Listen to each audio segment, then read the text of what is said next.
السلام علیکم ورحمۃ اللہ. لا حول ولا قوة الا باللہ.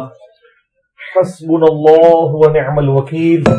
یا حی یا قیوم برحمتک استغیث. لا الہ الا انت سبحانک انی کنت من الظالمین. ربنا آتنا من لدنک رحمہ وہیئ لنا من امرنا رشدا.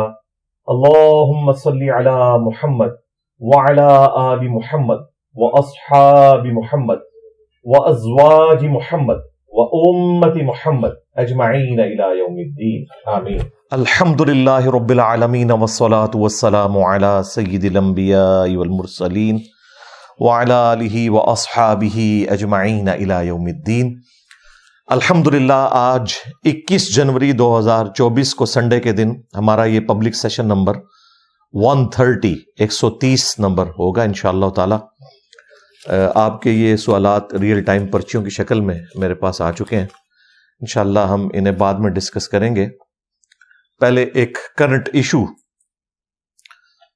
پچھلے آلموسٹ 2 ویکس سے انٹرنیشنل لیول کے اوپر ایک ایشو بنا ہوا ہے، اور وہ ہے ہمارے جو پڑوسی ملک انڈیا، وہاں سے ان کی ایک نان مسلم سفیر منسٹر جو کہ ہندو مذہب سے تعلق رکھتی ہیں، انہوں نے سعودی عرب کا وزٹ کیا، اور صرف سعودی عرب کا نہیں بلکہ حرم مدینہ کا وزٹ بھی انہیں کروایا گیا.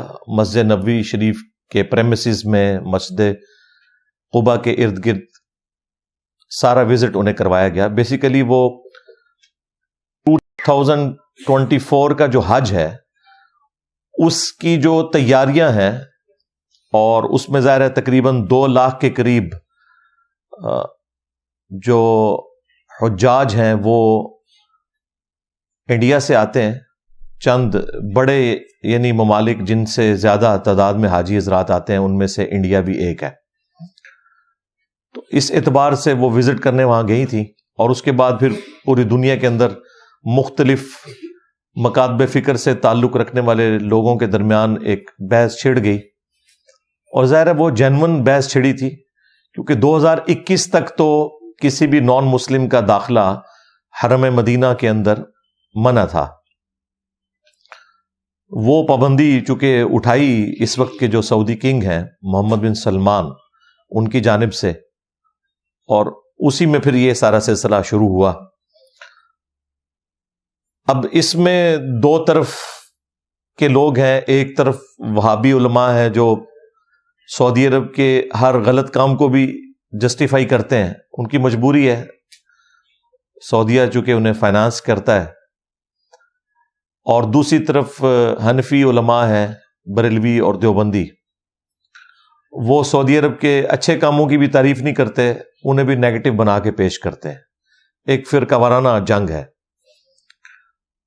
اہل تشیع کا جہاں تک معاملہ ہے وہ تو اب آلموسٹ اس حوالے سے ٹھنڈا پڑ گیا ہے. جب سے محمد بن سلمان نے ایران کے ساتھ دوستی کا ہاتھ بڑھایا ہے تو اس سے کافی حد تک معاملات ڈائلیوٹ ہو چکے ہیں. ورنہ پہلے ایران والے بھی اس سارے مسئلے میں اور شیعہ مکتب کے لوگ پیش ہوتے تھے. اب اس میں جو صحیح رائے کیا ہے وہ انشاءاللہ تعالی میں آج ڈسکس کروں گا، اور اسی کانٹیکسٹ میں نان مسلمز کے ساتھ جو مختلف ایشوز ہیں ہمارے، یعنی انہیں سلام کرنا، ان کی دعوت قبول کرنا، ان کے ساتھ کھانا پینا، انہیں قرآن پاک گفٹ کرنا، ان کی کتابیں پڑھنا، اس طرح کے جتنے چھوٹے چھوٹے مسائل ہیں آلموسٹ 10 کے قریب، میں انشاءاللہ انہیں بھی ڈسکس کروں گا. لیکن پہلے میں یہ ٹاپک ڈسکس کر لوں جو حرم مدینہ کے حوالے سے ہے. حنفی حضرات کے لیے تو ویسے ہی یہ لمحہ فکری ہے، اس حوالے سے انہیں کوئی حق نہیں پہنچتا کہ وہ سعودی حکومت کے اوپر حرم مدینہ کے حوالے سے کوئی بات کریں. اس کی وجہ یہ ہے کہ یہ اس امام کے ماننے والے ہیں، یعنی امام ابو حنیفہ رحمہ اللہ تعالی المتوفی 150 ہجری 150 ہجری میں ان کی وفات ہوئی. آج چل رہا ہے 1445 ہجری. ان کے نزدیک تو مدینہ شریف حرم ہی نہیں ہے. اب باطل تعویلات کرتے ہیں بعض حنفی علماء، وہ کہتے ہیں نہیں، امام حنیفہ وہ والا حرم نہیں مانتے مدینے کو جو مکے والا حرم ہے، ویسے وہ حرم مانتے ہیں، اور اس طرح کے باطل تعویلات کرتے ہیں. حالانکہ کلیئر کٹ ان کے جو آپ سمجھ لیں امام حنیفہ کے بعد چند بڑے علماء میں سے ایک بڑے عالم اور بزرگ محدث ملا علی قاری المتوفا 1014 ہجری، آلموسٹ 8 سے 400 سال پہلے ان کی ڈیتھ ہوئی. انہوں نے مرقہ لکھی ہے شرح مشکات کی.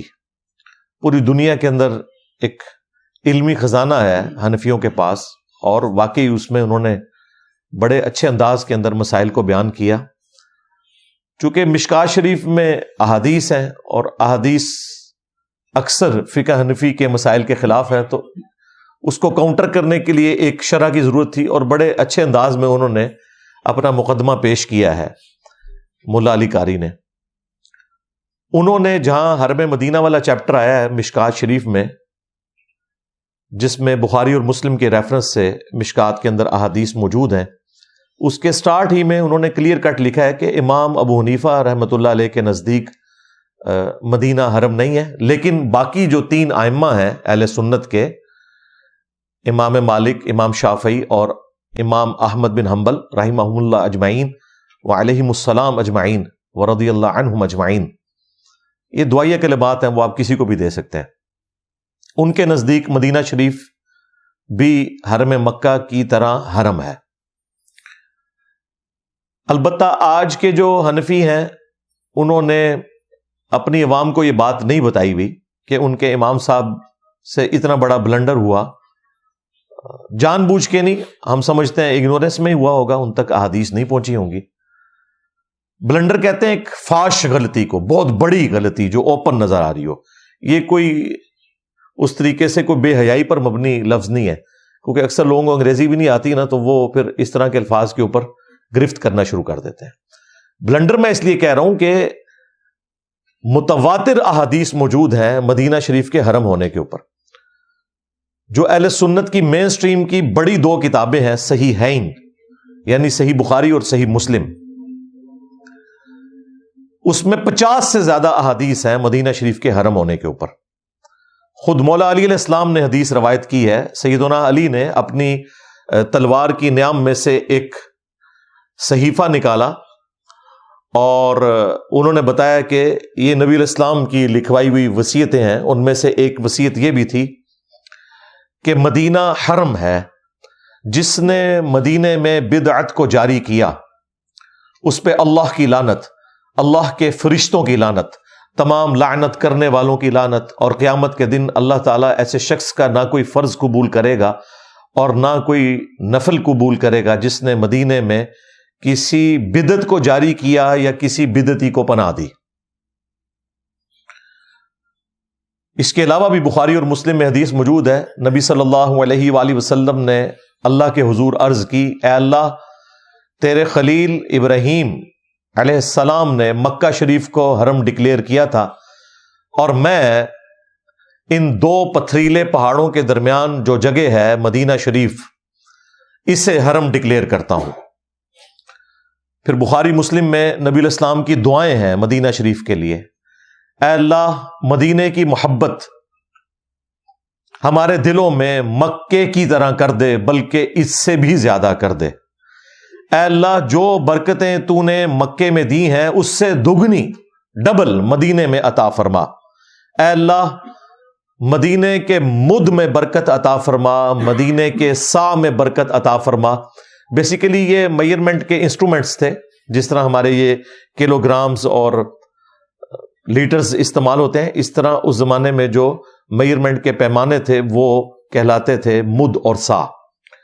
یعنی مدینہ شریف کے مد اور سا میں اے اللہ برکت نازل فرما. تو اس طرح کی کافی ساری چیزیں مدینہ شریف کے حوالے سے، اس کے حرم ہونے کے حوالے سے، اس کی اہمیت کے حوالے سے موجود ہیں. اور پھر وہ حدیث جو بخاری اور مسلم دونوں میں موجود ہے نبی صلی اللہ علیہ وآلہ وسلم نے فرمایا کہ 3 مساجد کے سوا کسی اور جگہ کے لیے ایکسٹرا آرڈنری ثواب کی نیت سے سفر نہیں کرنا. یعنی مسجد کے پوائنٹ آف ویو سے بات ہو رہی ہے.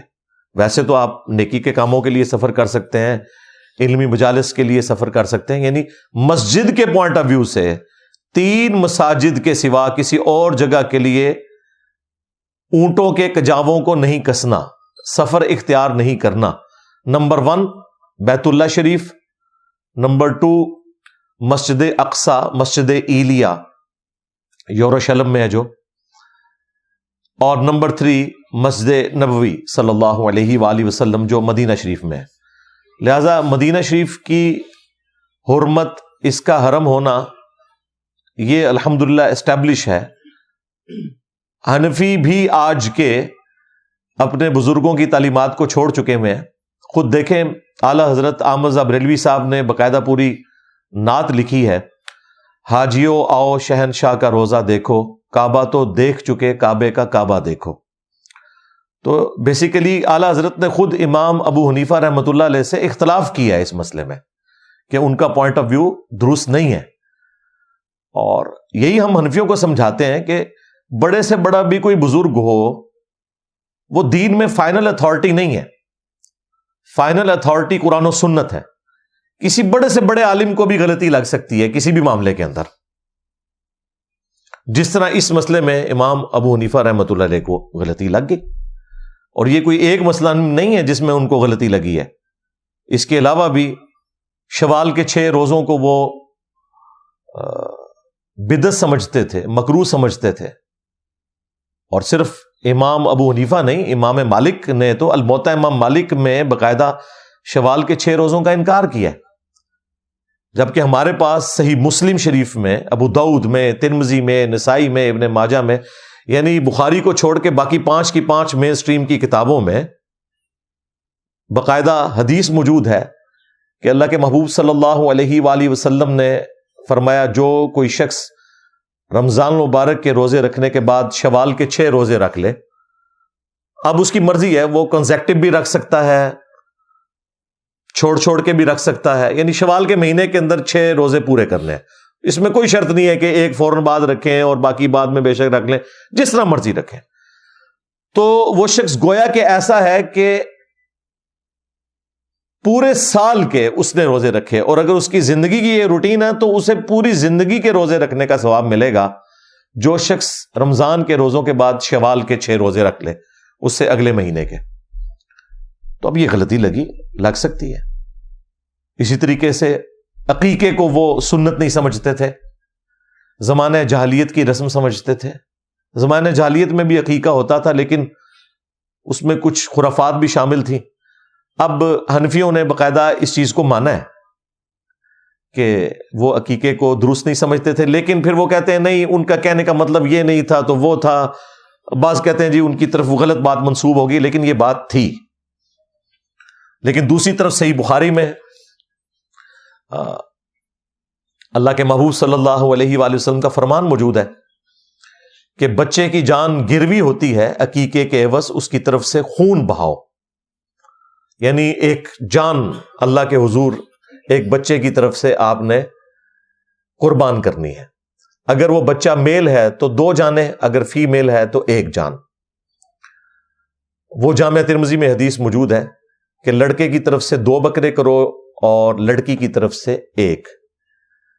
یہ کوئی اس اعتبار سے کوئی جینڈر کے پوائنٹ آف ویو سے اس کو تقسیم نہیں کیا گیا, بلکہ میڈیکلی تو میں یہ کہہ سکتا ہوں کہ آج ہمیں اس کی حقیقت سمجھ آتی ہے کہ بچے کی جان زیادہ ونریبل ہوتی ہے ایز کمپیئر ٹو بچیوں کی جان کے. کیونکہ آپ کسی بھی ڈاکٹر سے پوچھیں کہ جو بیبی گرل ہے نا, اس کی جراثیم کو, یعنی اس کے خلاف جو امیونٹی سسٹم ہے as compare to baby boy کے زیادہ ہوتا ہے. اور جو نیچرل ڈیتھس ہوتی ہیں, ایکسیڈنٹل ڈیتھس ہوتی ہیں, ان میں بھی جو بچے ہیں یا مردوں کے مرنے کے چانسز زیادہ ہوتے ہیں. ظاہر ہے باہر نکلتے ہیں, پھر جنگوں میں بھی مرتے ہیں, اور بھی ایشوز ان کے ساتھ لگے ہوئے ہیں.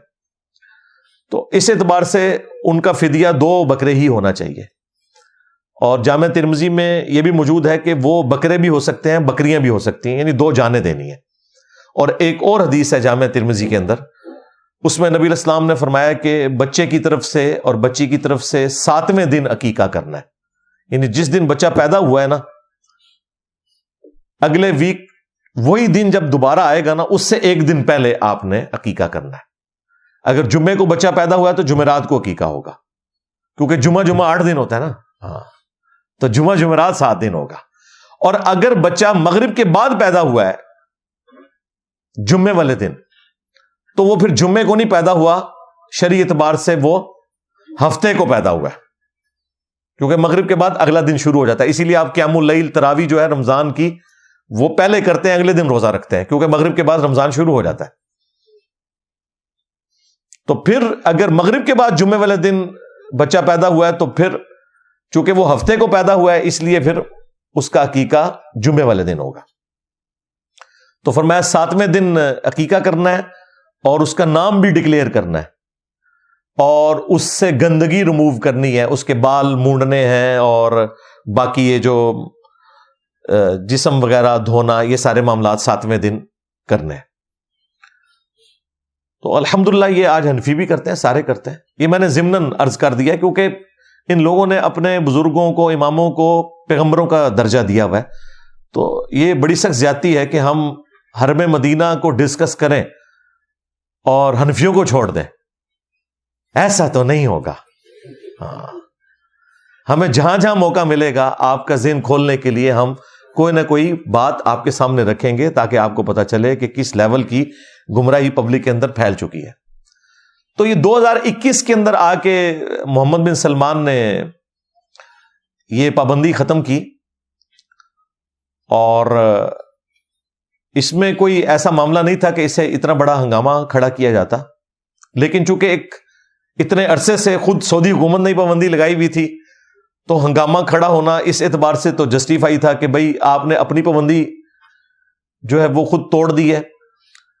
تو سعودی حکومت کوئی کام کرے تو اس کا یہ مطلب نہیں ہے کہ وہ قرآن و سنت کے مطابق ہی ہو رہا ہے، ورنہ ان سے پوچھ لیں، ان کے اوپر جو کلہاڑا چلایا ہے سعودی حکومت نے، اس وقت تو یہ بڑے ناراض ہوئے، اور وہ تھا جب 4 مسلح اٹھا لیے حرم مکہ سے۔ سلطنت عثمانیہ نے 400 سال تک، 1517 سے لے کے 1917 تک حرم کعبہ میں 4 مسلح ڈالے ہوئے تھے، حنفی، شافعی، مالکی، حنبلی، 4 امتیوں کے نام کے اوپر پوری امت کو ڈیوائیڈ کیا ہوا تھا۔ اس میں اماموں کا قصور نہیں ہے۔ آج اگر جیزس کرائسٹ کے ساتھ لوگوں نے غلط عقائد منسوب کیے ہیں تو عیسیٰ ابن مریم کا کوئی قصور نہیں ہے، لیکن ہم غلط عقیدوں کو تو غلط کہیں گے نا۔ یہ سعودی حکومت نے آ کے آلموسٹ 1926 میں یہ 4 مسلح اٹھائے اور امام کعبہ کو مقام ابراہیم کے اوپر کھڑا کیا سنت کے مطابق، وَاتَّخِذُوا مِن مَقَامِ إِبْرَاهِيمَ مُصَلَّى، اور ابراہیم کے کھڑے ہونے کی جگہ کو نماز کا مقام بنا لو۔ لیکن جو بلڈنگز تھیں وہ توڑنے کی ہمت نہیں ہوئی، بلڈنگز انہوں نے 1955 میں آ کے توڑی ہیں، اس لیے ہمارے پاس کلرڈ اس کی تصویریں موجود ہیں۔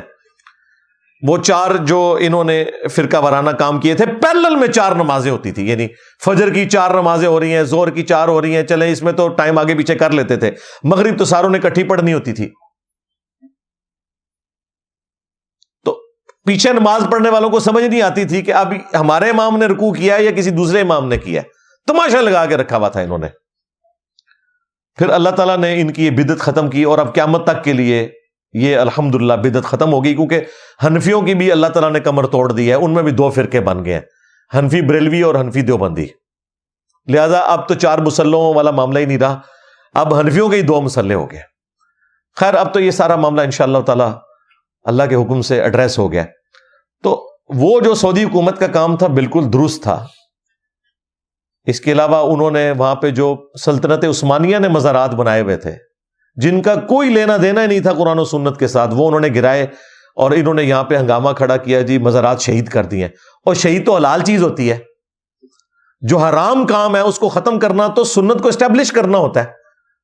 صحیح مسلم میں حدیث ہے، میں تمہیں منع کرتا ہوں قبروں کو پکا کرنے سے، قبروں پر عمارت بنانے سے اور قبروں پر بیٹھنے سے۔ ڈائریکٹ بیٹھنا بھی منع ہے اور مجاور بن کے بیٹھنا بھی منع ہے۔ صحابہ کرام علیہ رضوان سونے کا گنبد رکھ دیتے نبی علیہ السلام کی قبر اطہر کے اوپر، انہوں نے یہ حرکت نہیں کی، انہیں پتا تھا نبی علیہ السلام نے منع کیا ہے۔ ٹیکنالوجی بھی موجود تھی، نبی علیہ السلام کی پیدائش سے بھی 35 سال پہلے آیا صوفیہ کا یہ گنبد ہے، جو گنبد خضرا سے بھی 10 گنا بڑا گنبد ہے، ٹرکی میں استنبول کے اندر، جو آج کل انہوں نے کھول دیا ہوا ہے، میوزیم پلس مسجد اسے ڈکلیئر کیا ہوا ہے۔ یہ نبی علیہ السلام کی پیدائش سے بھی 35 سال پہلے کا ہے، لیکن نہیں منایا۔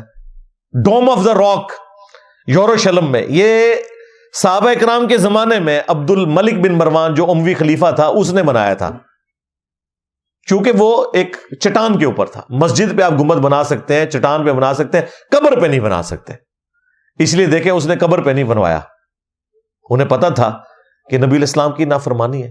یہ 650 سال کے بعد جو ایوبی ڈائنیسٹی تھی، اس کی جو سلطنت تھی مملوک، اس میں ایک بادشاہ تھا ملک المنصور قلاوون، اس نے نبی علیہ السلام کی وفات کے 650 سال کے بعد، آلموسٹ 678 ہجری میں، یعنی آج چل رہا ہے 1445 ہجری، تو آلموسٹ 800 سال پہلے یہ گنبد لا کے رکھا۔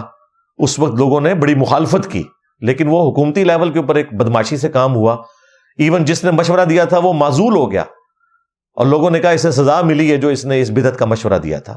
یہ باقاعدہ یعنی تاریخ مدینہ پہ جو سب سے اتھینٹک کتاب مانی جاتی ہے، اس میں ضعیف روایتیں بھی ہیں، اس میں وہ جعلی واقعہ بھی لکھا ہوا ہے نور الدین زنگی والا، لیکن یہ واقعہ اس میں لکھا ہوا ہے کہ یہ کس طریقے سے جو ہے وہ مدینہ شریف میں اس بدعت کو جاری کیا گیا، گنبد رکھنے کی۔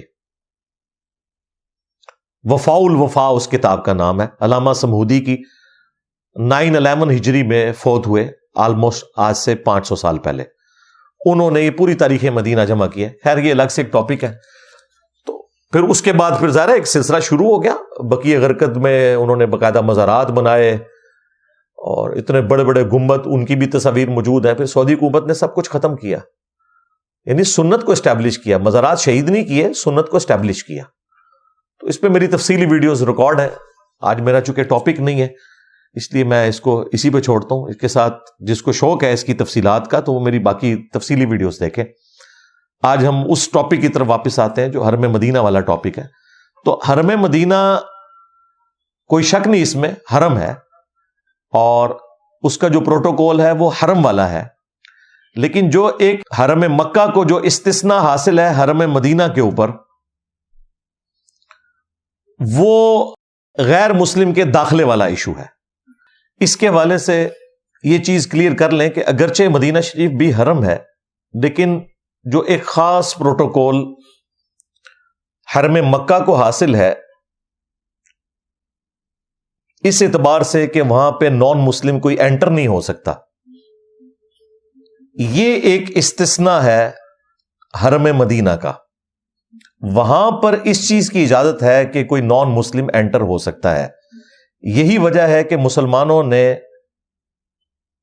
نبی صلی اللہ علیہ وآلہ وسلم کی وفات کے بعد بھی اسی لیگیسی کو چلایا کہ انہوں نے اپنا جو کیپٹل سٹی ہے، دار الخلافہ ہے، وہ مدینہ شریف کو رکھا، مکہ شریف کو نہیں رکھا۔ ظاہر ہے دار الخلافہ میں تو باہر سے بھی لوگ آ کے ملیں گے، تو پھر وہ والا سارا ایک کرٹیکل ایشو حرم مدینہ اور حرم مکہ کے فرق والا، اس کو پھر کیسے ایڈریس کیا جائے گا؟ تو مدینہ شریف میں یہ والا جو استثناء تھا، اس کی وجہ سے مسلمانوں نے دار الخلافہ مدینہ شریف میں رکھا۔ خود اللہ کے محبوب صلی اللہ علیہ وآلہ وسلم کا آفس مسجد نبوی شریف تھا، نہ صرف مسلمانوں سے ملتے تھے بلکہ نان مسلمز بھی آپ صلی اللہ علیہ وآلہ وسلم کو آ کر مسجد نبوی شریف کے اندر ملا کرتے تھے، نہ صرف حرم مدینہ میں، مسجد نبوی کے اندر۔ اس میں ایک مشہور واقعہ جو صحیح بخاری اور صحیح مسلم کے اندر ملتا ہے، بنی حنیفہ قبیلے سے ایک شخص تھا، ثمامہ بن اسال. وہ ایک جنگجو تھا اور ایک سمجھ لیں اس زمانے کا ایک بڑا دہشت گرد تھا. صحابہ کرام نے اسے گرفتار کیا اور مدینہ شریف لے آئے. اللہ کے محبوب صلی اللہ علیہ وآلہ وسلم نے فرمایا کہ اسے مسجد نبوی کے اندر ایک پلر تھا، ستون، اس کے ساتھ باندھ دو. وہ آج بھی آپ کو ستونوں کے اوپر نام باقاعدہ لکھے ہوئے ملیں گے. ان میں سے ایک ستون یہ بھی تھا جس پہ ثمامہ کو باندھ دیا گیا اور 3 دن تک اسے باندھ کے رکھا گیا. ظاہر بیچ میں کھانے پینے کے لیے یا ٹوائلٹ جانے کے لیے اسے کھولا جاتا تھا. نبی الاسلام کی خواہش تھی کہ یہ ہماری ایکٹیویٹیز کو مسجد نبوی میں آبزرو کرے، ہو سکتا ہے اس کا دل اسلام کے لیے اللہ تعالیٰ مائل کر دے، سینہ کھول دے. ایک دن جب گزرا تو نبی الاسلام اس سے مخاطب ہوئے اور پوچھا کہ تیرے ساتھ کیا معاملہ کیا جائے، بتا.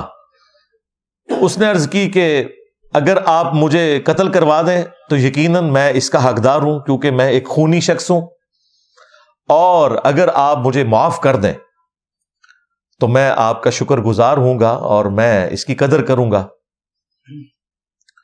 نبی الاسلام تشریف لے گئے. اگلے دن پھر آئے اور پھر وہی سوال کیا، اس نے وہی جواب دیا. تیسرے دن آپ صلی اللہ علیہ وآلہ وسلم آئے اور وہی سوال کیا، اس نے وہی جواب دیا. اللہ تعالیٰ نے اپنے نبی کو بتا دیا ہوگا کہ اس کا سینہ کھل چکا ہے اسلام کے لیے. تیسرے دن جب اس نے وہی جواب دیا تو نبی الاسلام نے کہا کہ اس کی رسیاں کھول دو. رسیاں کھول دی گئیں. بخاری مسلم کے الفاظ ہیں کہ وہ شخص مسجد نبوی سے نکلا، پاس ایک کوئی حمام تھا، کوئی تالاب تھا، وہاں جا کے اس نے غسل کیا اور سیدھا نبی الاسلام کے پاس واپس آ گیا اور اس نے کہا اشہد ان لا الہ الا اللہ و اشہد ان محمد رسول اللہ. میں گواہی دیتا ہوں کہ اللہ کے سوا کوئی معبود نہیں، اور میں گواہی دیتا ہوں کہ محمد صلی اللہ علیہ وآلہ وسلم اللہ کے بندے اور اس کے رسول ہیں. اس نے اسلام قبول کر لیا اور پھر اس نے کہا یا رسول اللہ صلی اللہ علیہ وآلہ وسلم، آج سے پہلے میرے دل میں کسی بھی چہرے کے لیے اتنی نفرت نہیں تھی جتنی آپ کے چہرہ مبارک کے لیے تھی، لیکن آج اس روئے ارض پہ آپ کے چہرے سے بڑھ کر مجھے کوئی اور چہرہ محبوب نہیں ہے. آج سے پہلے مجھے آپ کے دین سے بڑھ کر کوئی مردود شے نہیں تھی، لیکن آج کے دن مجھے اس دین سے بڑھ کر کوئی محبوب دین نہیں ہے. آج سے پہلے آپ کے شہر مدینہ سے بڑھ کر مجھے کسی شہر سے نفرت نہیں تھی، لیکن آج کے دن کے بعد اللہ تعالیٰ نے جو میرا سینہ کھولا، مدینہ شریف سے بڑھ کر مجھے کوئی اور شہر نہیں ہے. پھر اس نے کہا یا رسول اللہ آپ مجھے اجازت دیں، میں تو آلریڈی عمرے کے لیے جا رہا تھا، آپ کے ساتھیوں نے مجھے گرفتار کر لیا. ظاہر ہے عرب کے لوگ اپنی وہ جو ٹوٹی پھوٹی شریعت تھی اس میں سب کچھ کیا کرتے تھے. اور اس نے کہا یا رسول اللہ اب آندہ کے بعد جو یہ مکے کے لوگ ہیں یہ بھول جائیں کہ ہمارے علاقے سے ان کے لیے کوئی اناج جائے گی، اور جب آپ مجھے حکم دیں گے میں ان کی اناج روک لوں گا. خیر نبی الاسلام نے اس کو کوئی رسپانس نہیں کیا اس بات کو. وہ پھر گیا، وہاں پہ بھی مشہور ہو گیا کہ یہ بے دین ہو گیا. اس نے کلیئر کٹ کہا کہ میں نے اسلام قبول کر لیا. ابھی فتح مکہ نہیں ہوئی تھی، یہ اس سے پہلے کی بات ہے. پھر خیر وہ اپنے علاقے میں گیا، اس نے غلہ وغیرہ بھی روک دیا، ان کا تجارت کا جو سلسلہ تھا. پھر مشرکین عرب نے نبی الاسلام کو ریکویسٹ کی، پھر آپ علیہ السلام نے اس کی طرف ایک قاصد روانہ کیا کہ یہ کام نہ کرو. یعنی دعوت کے لیے ظاہر ہے یہ چیز ہرڈل ہے، اور نبی الاسلام کے اخلاق بھی اعلیٰ درجے کے تھے. تو آپ نے کہا کہ یہ جو تجارتی معاملات ہیں وہ اسی طریقے سے مشرکین عرب کے ساتھ تم جاری رکھو. یہ حدیث واضح ثبوت ہے کہ نبی الاسلام نے نہ صرف کافر کو حرم مدینہ میں جانے کی اجازت دی، بلکہ مسجد نبوی کے اندر بھی اسے باندھا گیا. لہذا جو پاکی ناپاکی کے جو مسائل ہیں یہ مسلمانوں سے متعلقہ ہیں، نان مسلم کے اوپر ہماری شریعت اپلائی نہیں ہوتی. اس کے علاوہ صحیح بخاری اور صحیح مسلم میں جو نجران کے کرسچنز پادریوں کے ساتھ جو مباہلہ والا معاملہ ہوا تھا، جو نبی الاسلام کی خدمت میں حاضر ہوئے، وہ بھی حرم مدینہ کے اندر ہی آئے تھے. خیر انہیں اندازہ ہو گیا کہ اگر نبی الاسلام نے ہمارے لیے لعنت کی بد دعا کر دی تو پھر یہ ہماری اولاد تک ٹرانسفر ہوگی. اسلام تو انہوں نے نہیں قبول کیا لیکن مباہلے کے لیے تیار نہیں ہوئے اور کہا یا رسول اللہ جو آپ کہیں گے نا ہم وہ مانیں گے. یعنی اگر آپ نے کوئی جزیہ وغیرہ لینا ہے یا اس طرح کا معاملہ، ہم آپ کے ساتھ مباہلے کے لیے تیار نہیں ہوں گے. حالانکہ آئے اسی کام کے لیے تھے وہاں سے، یعنی ایک علماء کا وفد آیا تھا مناظرہ کرنے کے لیے. تو پھر انہوں نے کہا کہ آپ ہماری طرف کوئی اپنا ایک خاص جو بندہ ہے وہ بھیجیں جو آپ کی طرف سے سفیر ہو. تو نبی الاسلام نے کہا کہ میں عنقریب تمہاری طرف ایک امین شخص کو بھیجوں گا. اور پھر نبی صلی اللہ علیہ وآلہ وسلم نے ابو عبیدہ ابن جرح کو بھیجا اور یہیں سے آپ کا لقب ہوا امین الامت. بہت بڑا آپ کو اللہ تعالیٰ نے یہ مرتبہ دیا کہ نبی الاسلام کی مبارک زبان سے امین الامت کا لقب ملا. بخاری میں تو اتنا ہی حصہ ہے، مسلم شریف میں تو باقاعدہ موجود ہے کہ جب حضرت معاویہ رضی اللہ تعالیٰ عنہ نے سعد ابن ابی وقاص کو اس بات کے اوپر مجبور کیا کہ وہ حضرت علی کے اوپر سب و شتم کریں تو انہوں نے صاف انکار کر دیا. اور باقاعدہ وہابیوں کے امام ابن تیمیہ نے مانا ہے منہاج السنہ کے اندر کہ یہ سب و شتم کا ہی حکم دے رہے تھے امیر شام. تو سعد ابن ابی وقاص نے کہا کہ میں کبھی بھی علی ابن ابی طالب کے لیے کوئی برا کلمہ نہیں نکالوں گا، کبھی انہیں سب نہیں کروں گا. یہ کہتے ہیں جی سب سے مراد تنقید ہے، تو میں نے مسلم شریف سے ہی ثابت کیا ہے کہ تنقید نہیں، باقاعدہ الفاظ موجود ہیں. بنو امیہ کے دور میں ممبروں سے کہلوایا جاتا تھا لعن اللہ ابا تراب، ابو تراب کے اوپر لعنت، نعوذ باللہ. 6229 نمبر حدیث ہے. غدیر خم قرآن اور اہل البیت والی جو حدیث ہے اس سے اگلی حدیث ہے یہ. لہٰذا بنو امیہ کے لوگ جب سب کا ذکر کریں تو اس سے مراد لعنت ہی ہے، اور بنو امیہ کے لوگ جب ابو تراب ذکر کریں تو وہ تحقیر سے ہی کہا کرتے تھے. تو انہوں نے کہا کہ کون سی چیز تمہیں مانے ہے کہ تم ابو تراب کے اوپر سب نہیں کرتے؟ انہوں نے کہا کہ میں نے علی ابن ابی طالب کے بارے میں رسول اللہ سے خود 3 ایسی باتیں سنی ہیں کہ ان میں سے مجھے ایک بھی مل جاتی تو میرے لیے سرخ اونٹوں سے بہتر تھا. یہ کون کہہ رہا ہے؟ سعد ابن ابی وقاص جو نبی علیہ السلام کے ماموں ہیں، اور بخاری مسلم میں الفاظ ہیں، خود مولا علی روایت کر رہے ہیں کہ میں نے خود نبی علیہ السلام سے غزوہ بدر اور احد کے موقع کے اوپر یہ سنا تھا کہ سعد اللہ کی راہ میں تیر چلا، میرے ماں باپ تجھ پہ قربان. یعنی اتنی بڑی ہستی، اور 10 صحابہ جنہیں جنت کی بشارت ملی ان میں سے ایک ہے. اور قادسیہ کے ونر، جنگ قادسیہ میں جب پرشین امپائر گرائی گئی تو مسلمانوں کی طرف سے جو سپہ سالار تھے، چیف تھے، حضرت عمر نے جن کو بنا کے بھیجا وہ سعد ابن ابی وقاص. اور وہ یہ کہہ رہے ہیں کہ مجھے حضرت علی والی ایک فضیلت بھی مل جائے تو وہی میرے لیے کافی ہے. تو انہوں نے پھر حضرت علی کے 3 فضائل گنوائے. پہلا انہوں نے کہا کہ نبی علیہ السلام نے غزوہ خیبر کے موقع پہ فرمایا تھا کہ کل میں اس شخص کے ہاتھ میں جھنڈا دوں گا جو اللہ اور اس کے رسول سے محبت کرتا ہے، اور اس سے بڑھ کر اللہ اور اس کا رسول اس سے محبت کرتے ہیں. تو وہ کہتے ہیں کہ ہم پوری رات سوئے نہیں اس انتظار میں کہ وہ خوش نصیب کون ہوگا. اور صبح کے وقت مولا علی کو نبی علیہ السلام نے بلا کر خیبر کے لیے روانہ کیا اور اللہ تعالیٰ نے فتح دی. یہ حدیث بخاری میں بھی تفصیل کے ساتھ موجود ہے، بلکہ مسلم میں تو یہاں تک الفاظ ہیں کہ حضرت عمر کہتے ہیں اس سے پہلے مجھے کبھی بھی کسی جنگ میں سپہ سالاری کا شوق نہیں ہوا تھا سوائے اس جنگ کے. میری خواہش تھی کہ خیبر کے موقع پر اللہ کے نبی علیہ السلام مجھے وہ جھنڈا دے دیتے. پھر انہوں نے کہا معاویہ سن دوسری فضیلت، غزوہ تبوک کے موقع پر جب نبی علیہ السلام رومن امپائر کے خلاف لڑنے کے لیے گئے تو آپ نے مدینہ شریف میں حضرت علی کو اپنا نائب چھوڑا بچوں اور عورتوں کے اوپر، تو حضرت علی رو پڑے. تو نبی علیہ السلام نے انہیں تسلی دیتے ہوئے فرمایا کہ علی کیا تم اس بات پر راضی نہیں ہو کہ تمہاری میرے ساتھ وہی نسبت ہے جو ہارون کی موسیٰ کے ساتھ، مگر میرے بعد کوئی نبی نہیں. اور یہ حدیث بخاری میں بھی موجود ہے اتنا حصہ.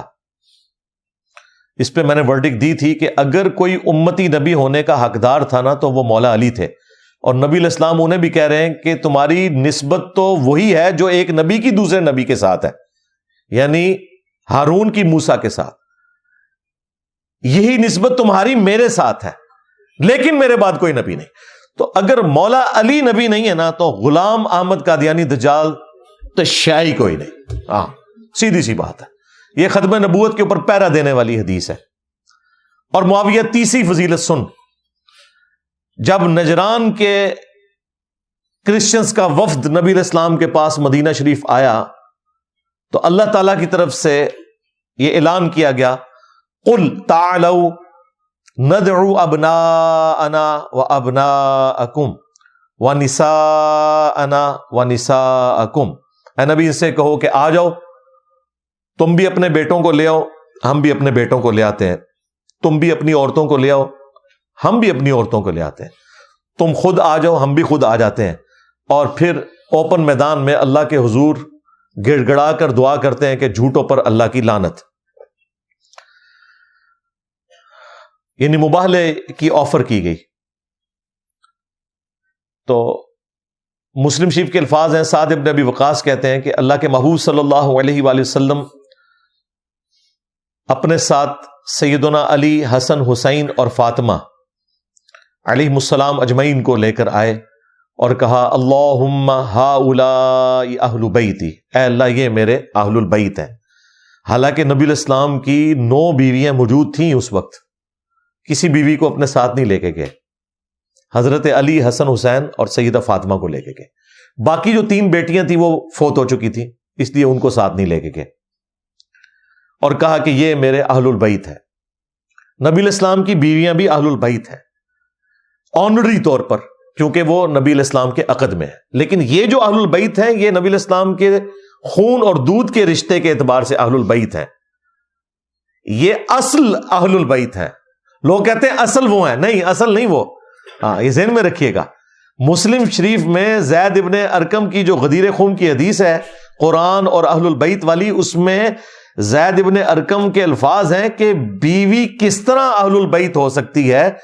وہ صرف اس وقت تک اہل البیت ہے جب تک خامند کے عقد میں ہے. جب خامند طلاق دے دے تو وہ اپنے باپ کے گھر واپس چلی جاتی ہے. اگرچہ حضور نے کسی بیوی کو طلاق نہیں دی، لیکن زید ابن ارکم کہہ رہے تھے کہ بیویاں تو بعد میں اہل البیت میں شامل ہوئی ہیں نا، شادی سے پہلے تو کوئی بھی بیوی اہل البیت نہیں تھی. اور ہے اس وجہ سے کہ حضور نے اپنے ساتھ رکھا، اگر آپ چھوڑ دیتے تو اہل البیت نہ ہوتی. لیکن جو نبی علیہ السلام کے خون کے اور دودھ کے رشتے کے لوگ ہیں وہ آپ کے اہل البیت ہیں. پھر پوچھا کون سے، تو فرمایا آل علی، آل عقیل، آل جعفر، آل عباس.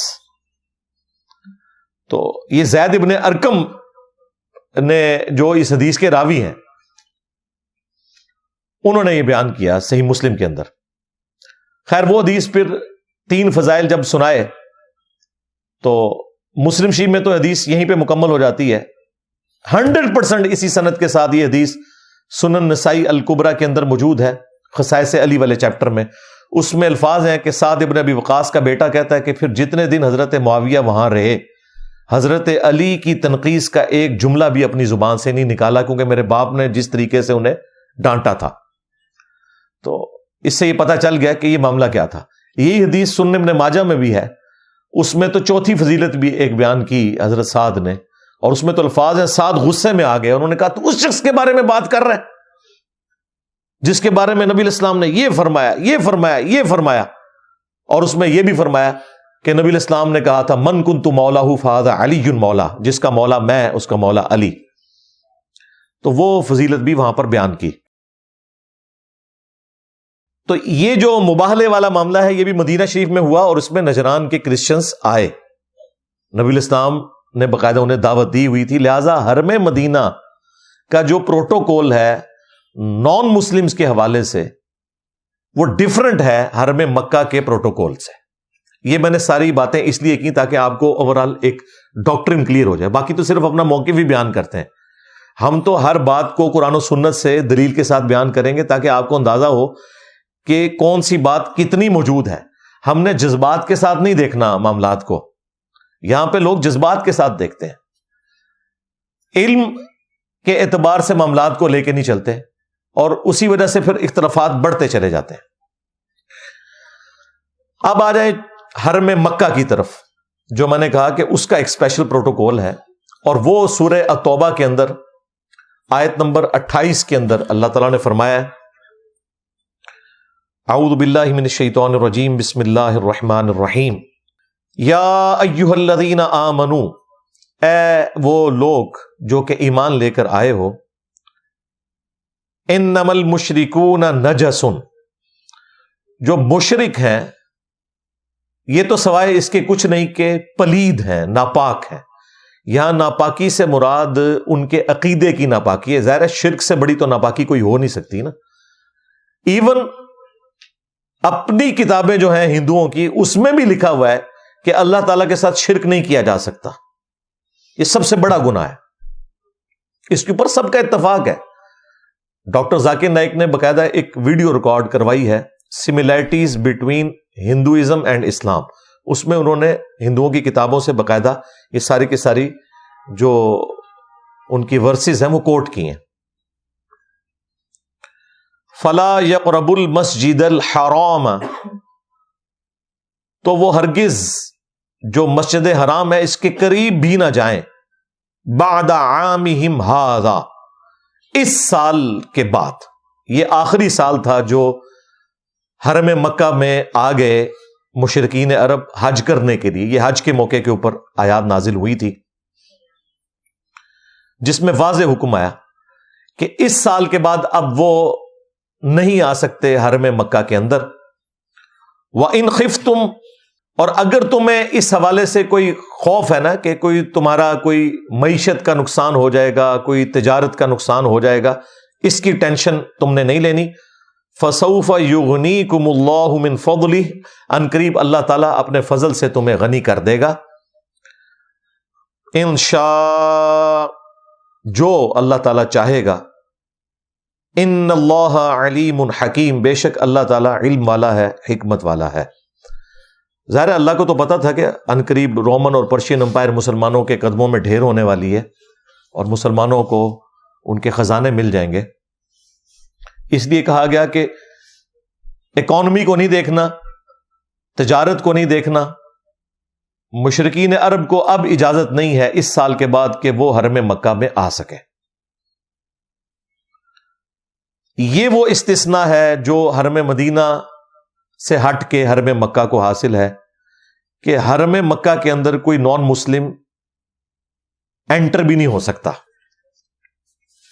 یہ آیات نازل ہوئیں فتح مکہ سے 1 سال کے بعد، 8 ہجری میں فتح مکہ ہوا، اور 9 ہجری میں نبی الاسلام خود حج کے لیے تشریف نہیں لے گئے، بلکہ آپ نے سیدنا ابو بکر صدیق رضی اللہ تعالیٰ عنہ علیہ السلام کو اپنی طرف سے امیر حج بنا کر بھیجا کہ آپ جا کے وہاں حج کروائیں۔ اور یہ 9 ہجری کا حج ایسا تھا جو مسلمانوں نے اور مشرکین عرب نے اکٹھا کیا تھا، کیونکہ ان میں بھی حج جاری تھا،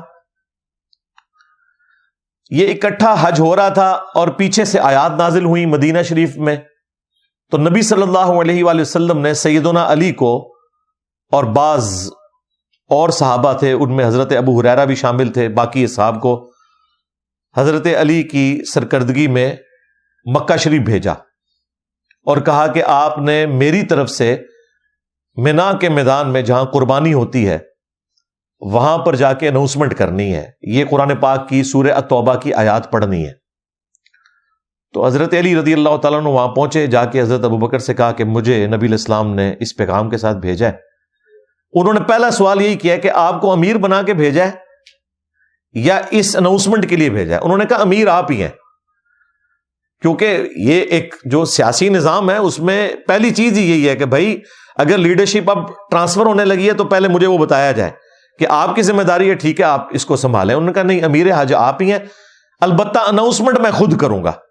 وہ آپ نے نہیں کرنی، کیونکہ عرب کے لوگوں میں یہ رواج تھا کہ جو قبیلے کا سردار تھا یا وہ خود اناؤنسمنٹ کرتا تھا یا اس کا کوئی قریبی رشتہ دار کرتا تھا تو وہ اناؤنسمنٹ اس شخص کی طرف سے شمار ہوتی تھی۔ تو حضرت علی سے زیادہ تو قریبی نبی الاسلام کا کوئی نہیں تھا، اس لیے نبی الاسلام نے کہا کہ یہ آیات تم نے خود میری طرف سے تلاوت کرنی ہے وہاں جا کے، تاکہ لوگوں کو انشور ہو جائے کہ حضرت علی آئے ہیں، نبی الاسلام کے داماد بھی ہیں اور آپ کے چچا زاد بھی ہیں، دنیا اور آخرت میں آپ کے بھائی بھی ہیں۔ تو حضرت علی نے پھر وہ آیات تلاوت کی کہ یہ والی آیت سورہ التوبہ کی آیت نمبر 28 کہ اے اہل ایمان، جو مشرک ہیں، غیر اللہ کی پرستش کرنے والے لوگ، اللہ کے ساتھ شرک کرنے والے لوگ، یہ اپنے عقیدے کی پلیدی کا شکار ہیں، ناپاک ہیں، یہ اس قابل نہیں ہے کہ حرم کی سرزمین میں آئیں۔ اور پھر ساتھ انہوں نے نبی الاسلام کی طرف سے پیغام ایڈ کیا کہ نہ تو اب سے کوئی کافر حج اور عمرے کے لیے یہاں آئے گا اور نہ ہی کوئی کپڑے اتار کر طواف کعبہ کرے گا، کیونکہ مشرکین عرب کپڑے اتار کر طواف کعبہ کرتے تھے، اس رسم کو بھی ختم کیا گیا۔ یہ دو اناؤنسمنٹ کی گئی، یہ حدیث بخاری میں بھی ہے، مسلم میں بھی ہے۔ لہذا اس سے یہ کلیئر ہو گیا کہ حرم مکہ کے اندر کوئی کافر انٹر نہیں ہو سکتا، حج اور عمرے کے لیے بھی انٹر نہیں ہو سکتا۔ یہ ایک اسپیشل آپ سمجھ لیں مسلمانوں کا کنٹونمنٹ ایریا ہے۔ یعنی اگر میں کہوں کہ مجھے پینٹاگون کا وزٹ کروایا جائے، مجھے تو خیر ویسے ہی نہیں کروائیں گے، میں تو ایک ایسے ادارے سے تعلق رکھتا ہوں کہ میرا تو جانا وہاں پہ مشکل ہے۔ تو ظاہر ہے امریکہ والے کبھی بھی الاؤ نہیں کریں گے، وہ کہیں گے کہ اس طریقے سے تو ہم ہر بندے کو تو وہاں وزٹ نہیں کروا سکتے، اور اگر کسی کو وزٹ کروانا ہوگا کوئی اسپیشل اس کے لیے کوئی اجازت نامہ ہوگا، جس طرح حرم مکہ کے لیے اجازت نامہ ہے لا الہ الا اللہ محمد رسول اللہ صلی اللہ علیہ وآلہ وسلم، یہ اجازت نامہ ہے کہ نان مسلم وہاں انٹر نہیں ہو سکتا۔ اس کو کوئی اس اعتبار سے نہ کہے کہ کوئی اسلام نے اس اعتبار سے کوئی سختی کر دی ہے کہ وہ ایک وزٹ کرنے والی جگہ تھی تو باقی لوگوں کو آنے کی اجازت کیوں نہیں دی۔ اللہ تعالیٰ نے حرم مکہ کو اپنے لیے خاص کر لیا۔ ویسے تو پوری سرزمین حرم کو ہی کی ہے، وہاں پہ کوئی مندر تعمیر نہیں ہو سکتا، یہ کلیئر کٹ ہے۔ حرم کی سرزمین کو اللہ تعالیٰ نے خاص کر لیا ہے مسلمانوں کے لیے، اسلام کے لیے، لیکن جو اس میں پھر زیادہ سختی ہے وہ حرم مکہ کے اعتبار سے ہے کہ وہاں تو کوئی نان مسلم انٹر بھی نہیں ہوگا۔ یہ واضح آیت مبارکہ موجود ہے اور اس کانٹیکسٹ میں بخاری اور مسلم کی حدیث بھی۔ اب اسی سورہ التوبہ کے اندر یہ بھی آیا سٹارٹ میں، جو اکثر نان مسلمز کی طرف سے ایک اعتراض بھی کیا جاتا ہے۔ سورہ توبہ میں وہ یہ آیت کوٹ کرتے ہیں کہ 4 مہینے کا ٹائم ہے، جب یہ 4 مہینوں کی مہلت مکمل ہو جائے گی تو پھر جہاں بھی دیکھو مشرکین کو قتل کرو اور دھاگ لگا کر بیٹھو، کسی کو نہیں چھوڑنا۔ اب یہ آؤٹ آف کانٹیکسٹ وہ آیت نکالتے ہیں، وہ کہتے ہیں جی قرآن میں لکھا ہوا ہے کہ کوئی بھی کافر نظر آئے نا آپ نے اس کو قتل کر دینا ہے۔ حالانکہ یہ سورہ توبہ کی جو آیات ہیں یہ اسپیسیفکلی مشرکین عرب کے لیے، یہ اللہ کی طرف سے ایک عذاب کا کوڑا تھا ان کے لیے، عذاب استیصال، جو اللہ کی سنت ہے۔ یہ ہمیشہ سے اللہ کی سنت ہے کہ جب کبھی بھی پیغمبروں کا انکار ہوتا ہے تو at the end of the day Allah تعالیٰ اہل ایمان کو بچا لیتا ہے اور پیغمبر کے مخالفین کو تباہ و برباد کر دیتا ہے۔ موسیٰ علیہ السلام کے مقابلے کے اوپر فرعونی ڈبوئے گئے سمندر میں، نوح علیہ السلام کے مقابلے کے اوپر ان کے جو باغی لوگ تھے وہ طوفان کے اندر غرق کر دیے گئے، قوم شعیب کو بھی تباہ و برباد کر دیا گیا، قوم صالح کو، قوم سمود کو جو حضرت صالح علیہ السلام کی قوم تھی، اسی طریقے سے ہود علیہ السلام کی قوم کو۔ تو یہ اللہ تعالیٰ کی طرف سے عذاب استیصال آتا تھا at the end of the day, جب پیغمبر حجت تمام کر دیتے تھے۔ نبی علیہ السلام کے کیس میں جب حجت تمام ہوئی تو یہاں بھی عذاب تو آنا تھا، لیکن اس دفعہ اللہ تعالیٰ نے اس عذاب کا طریقہ بدل دیا۔ اور وہ بھی سورہ توبہ کی ہی آیت نمبر 14 میں آیا کہ اللہ تعالیٰ مسلمانوں کے ہاتھوں سے انہیں عذاب دے گا، یعنی مسلمانوں کی، صحابہ اکرام کی تلواریں اللہ تعالیٰ نے مسلط کر دیں ان کے اوپر، جن کی طرف بعثت خاصہ اس اعتبار سے نبی الاسلام کی تھی، اور بعثت عامہ والوں کے لیے بھی جن تک نبی الاسلام نے اپنی مبارک زندگی میں حجت تمام کی، جدھر جدھر آپ نے خطوط لکھے.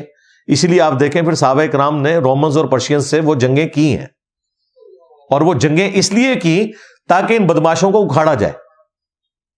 انڈیا سے ہی بہت بڑے عالم دین وحید الدین خان صاحب، جنہیں ہندو بھی بہت پسند کرتے ہیں، مودی صاحب نے انہیں ایوارڈ بھی دیا تھا، انہوں نے ایک کتاب لکھی ہے اسلام دور جدید کا خالق. اس میں انہوں نے یہی بتایا کہ اسلام نے یہ جو جنگیں کی ہیں یہ ڈیٹرنس پھیلانے کے لیے نہیں تھی، بلکہ صدیوں سے وہ امپائرز جو بدماشی کے ساتھ اپنی رعایا کا استحصال کرتی تھی، رومنز اور پرشینز، ان کو اکھاڑنے کے لیے تلوار اٹھانی پڑی. ظاہر ہے ان کو اکھاڑنے کے لیے طارق جمیل صاحب یا غامدی صاحب کے لیکچرز تو نہیں چاہیے، ایٹ لیسٹ میرا سٹائل چاہیے، ہاں، یا تلوار چاہیے. تو یہ سب کچھ اس لیے کرنا پڑا، یہ جہاد کے پیچھے حکمت تھی. تو مشرکین عرب کے اوپر چونکہ 23 سال کی دعوت تھی، اس کے بعد یہ کہا گیا کہ یا تو اسلام قبول کرو ادروائز تمہیں قتل کیا جائے گا، صرف اس علاقے کے لوگوں کے لیے، یا جزیرہ نما عرب چھوڑ کے چلے جاؤ. یہ آپشن بھی رکھی گئی. یہ نہیں ہے کہ تلوار کے زور کے اوپر اسلام قبول کرنا، ٹھیک ہے پھر حرم کی سرزمین چھوڑ دو گے، یہاں نہیں تم رہ سکتے. یہ بھی بہت بڑی آفر تھی، لیکن اللہ کا شکر ہے کہ میجورٹی نے اسلام قبول کر لیا ہے. اس کی ایگزیکیوشن کی باری آئی ہی نہیں ہے، لوگوں نے اسلام قبول کر لیا. تو یہ وہ آیت مبارکہ ہے جسے آؤٹ آف کانٹیکسٹ پیش کیا جاتا ہے. تو ہم پھر بتاتے ہیں کہ اس کا کانٹیکسٹ یہ تھا، ایک پیس ٹریٹی توڑنے کے اوپر یہ سارے کا سارا معاملہ ہوا تھا، صلح حدیبیہ کا، اور پھر اس سے آگے معاملات چلے تھے. اگر وہ ٹریٹی مکمل وہ کرتے تو مسلمانوں نے کبھی بھی ایسے معاملات نہیں کرنے تھے. قرآن کی تعلیمات تو بالکل واضح ہیں، لا اکراہ فی الدین قد تبین الرشد من الغی. دین قبول کرنے کے معاملے میں کسی پہ کوئی جبر نہیں. یہ سورۃ البقرہ کی آیت نمبر 256 ہے، آیت الکرسی سے اگلی آیت. اللہ تعالیٰ نے رشد و ہدایت کو گمراہی سے الگ کر کے بیان کر دیا ہے. انا ہدیناہ السبیل اما شاکرا و اما کفورا. ہم نے ہدایت کا راستہ واضح کر دیا ہے، چاہو تو شکر گزاری کی روش اختیار کرو اور چاہو تو نہ شکری کی روش اختیار کرو. تلوار کے زور کے اوپر آپ کسی کو مسلمان نہیں کر سکتے. آپ کا کام صرف دعوت دینا ہے، دیٹس آل. کوئی قبول کرتا ہے کرے، کوئی نہیں کرتا نہ کرے، اس کی مرضی. پھر یہ ہے کہ مسلم ریاست کے اندر نان مسلم رہ سکتے ہیں، لیکن ٹیکس پے کر کے. وہ مسلمانوں سے بھی ٹیکس لیا جاتا ہے، آپ اسے زکوٰۃ کہہ لیں، ان سے جزیہ لیا جاتا ہے، لیکن اس کے اگینسٹ پھر مسلمانوں نے ان کی جان مال کی حفاظت کرنی ہے. اور وہاں پہ اتنا سخت معاملہ ہے، صحیح بخاری میں حدیث ہے کہ جو کوئی نان مسلم کسی مسلم کنٹری میں ٹیکس دے کر رہ رہا تھا اور اسے کسی نے قتل کر دیا، خواہ وہ قتل کرنے والا مسلمان تھا، ایسا شخص جنت کی خوشبو بھی نہیں پائے گا. حالانکہ جنت کی خوشبو 40 سال کی مسافت سے آ رہی ہوگی. نبی علیہ السلام نے کہا 40 سال کی مسافت سے آ رہی ہوگی، اس کے باوجود ایسا شخص جنت کی خوشبو بھی نہیں پائے گا جس نے کسی نان مسلم کو ناحق قتل کر دیا.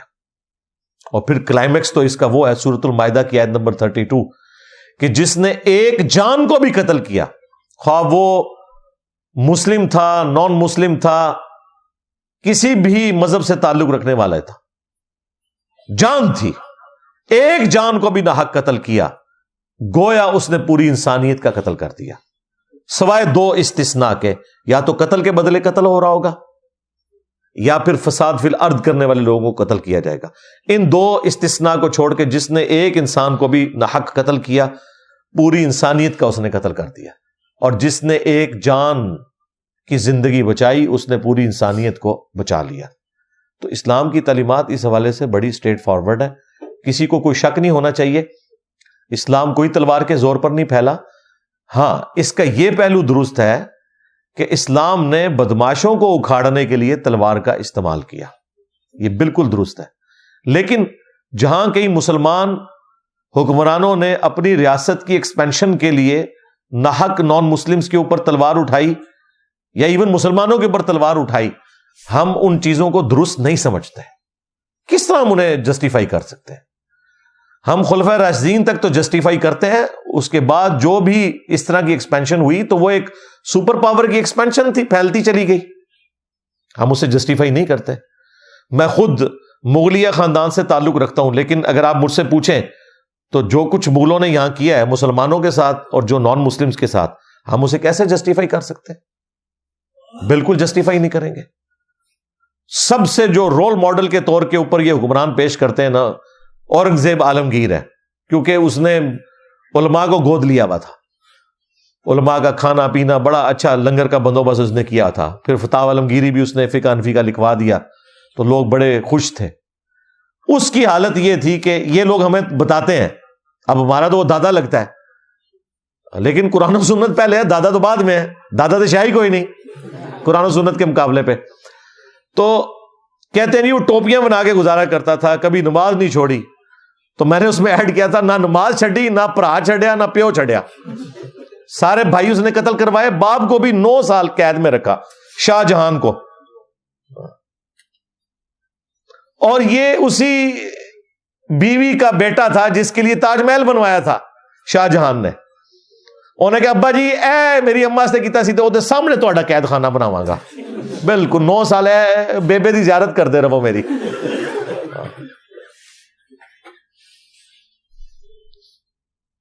جنہوں نے مسلمانوں کے ساتھ اپنے خونی رشتوں کے ساتھ یہ کیا ہے، قطع رحمی کی ہے، انہوں نے نان مسلم کے ساتھ کیا کچھ نہیں کیا ہوگا.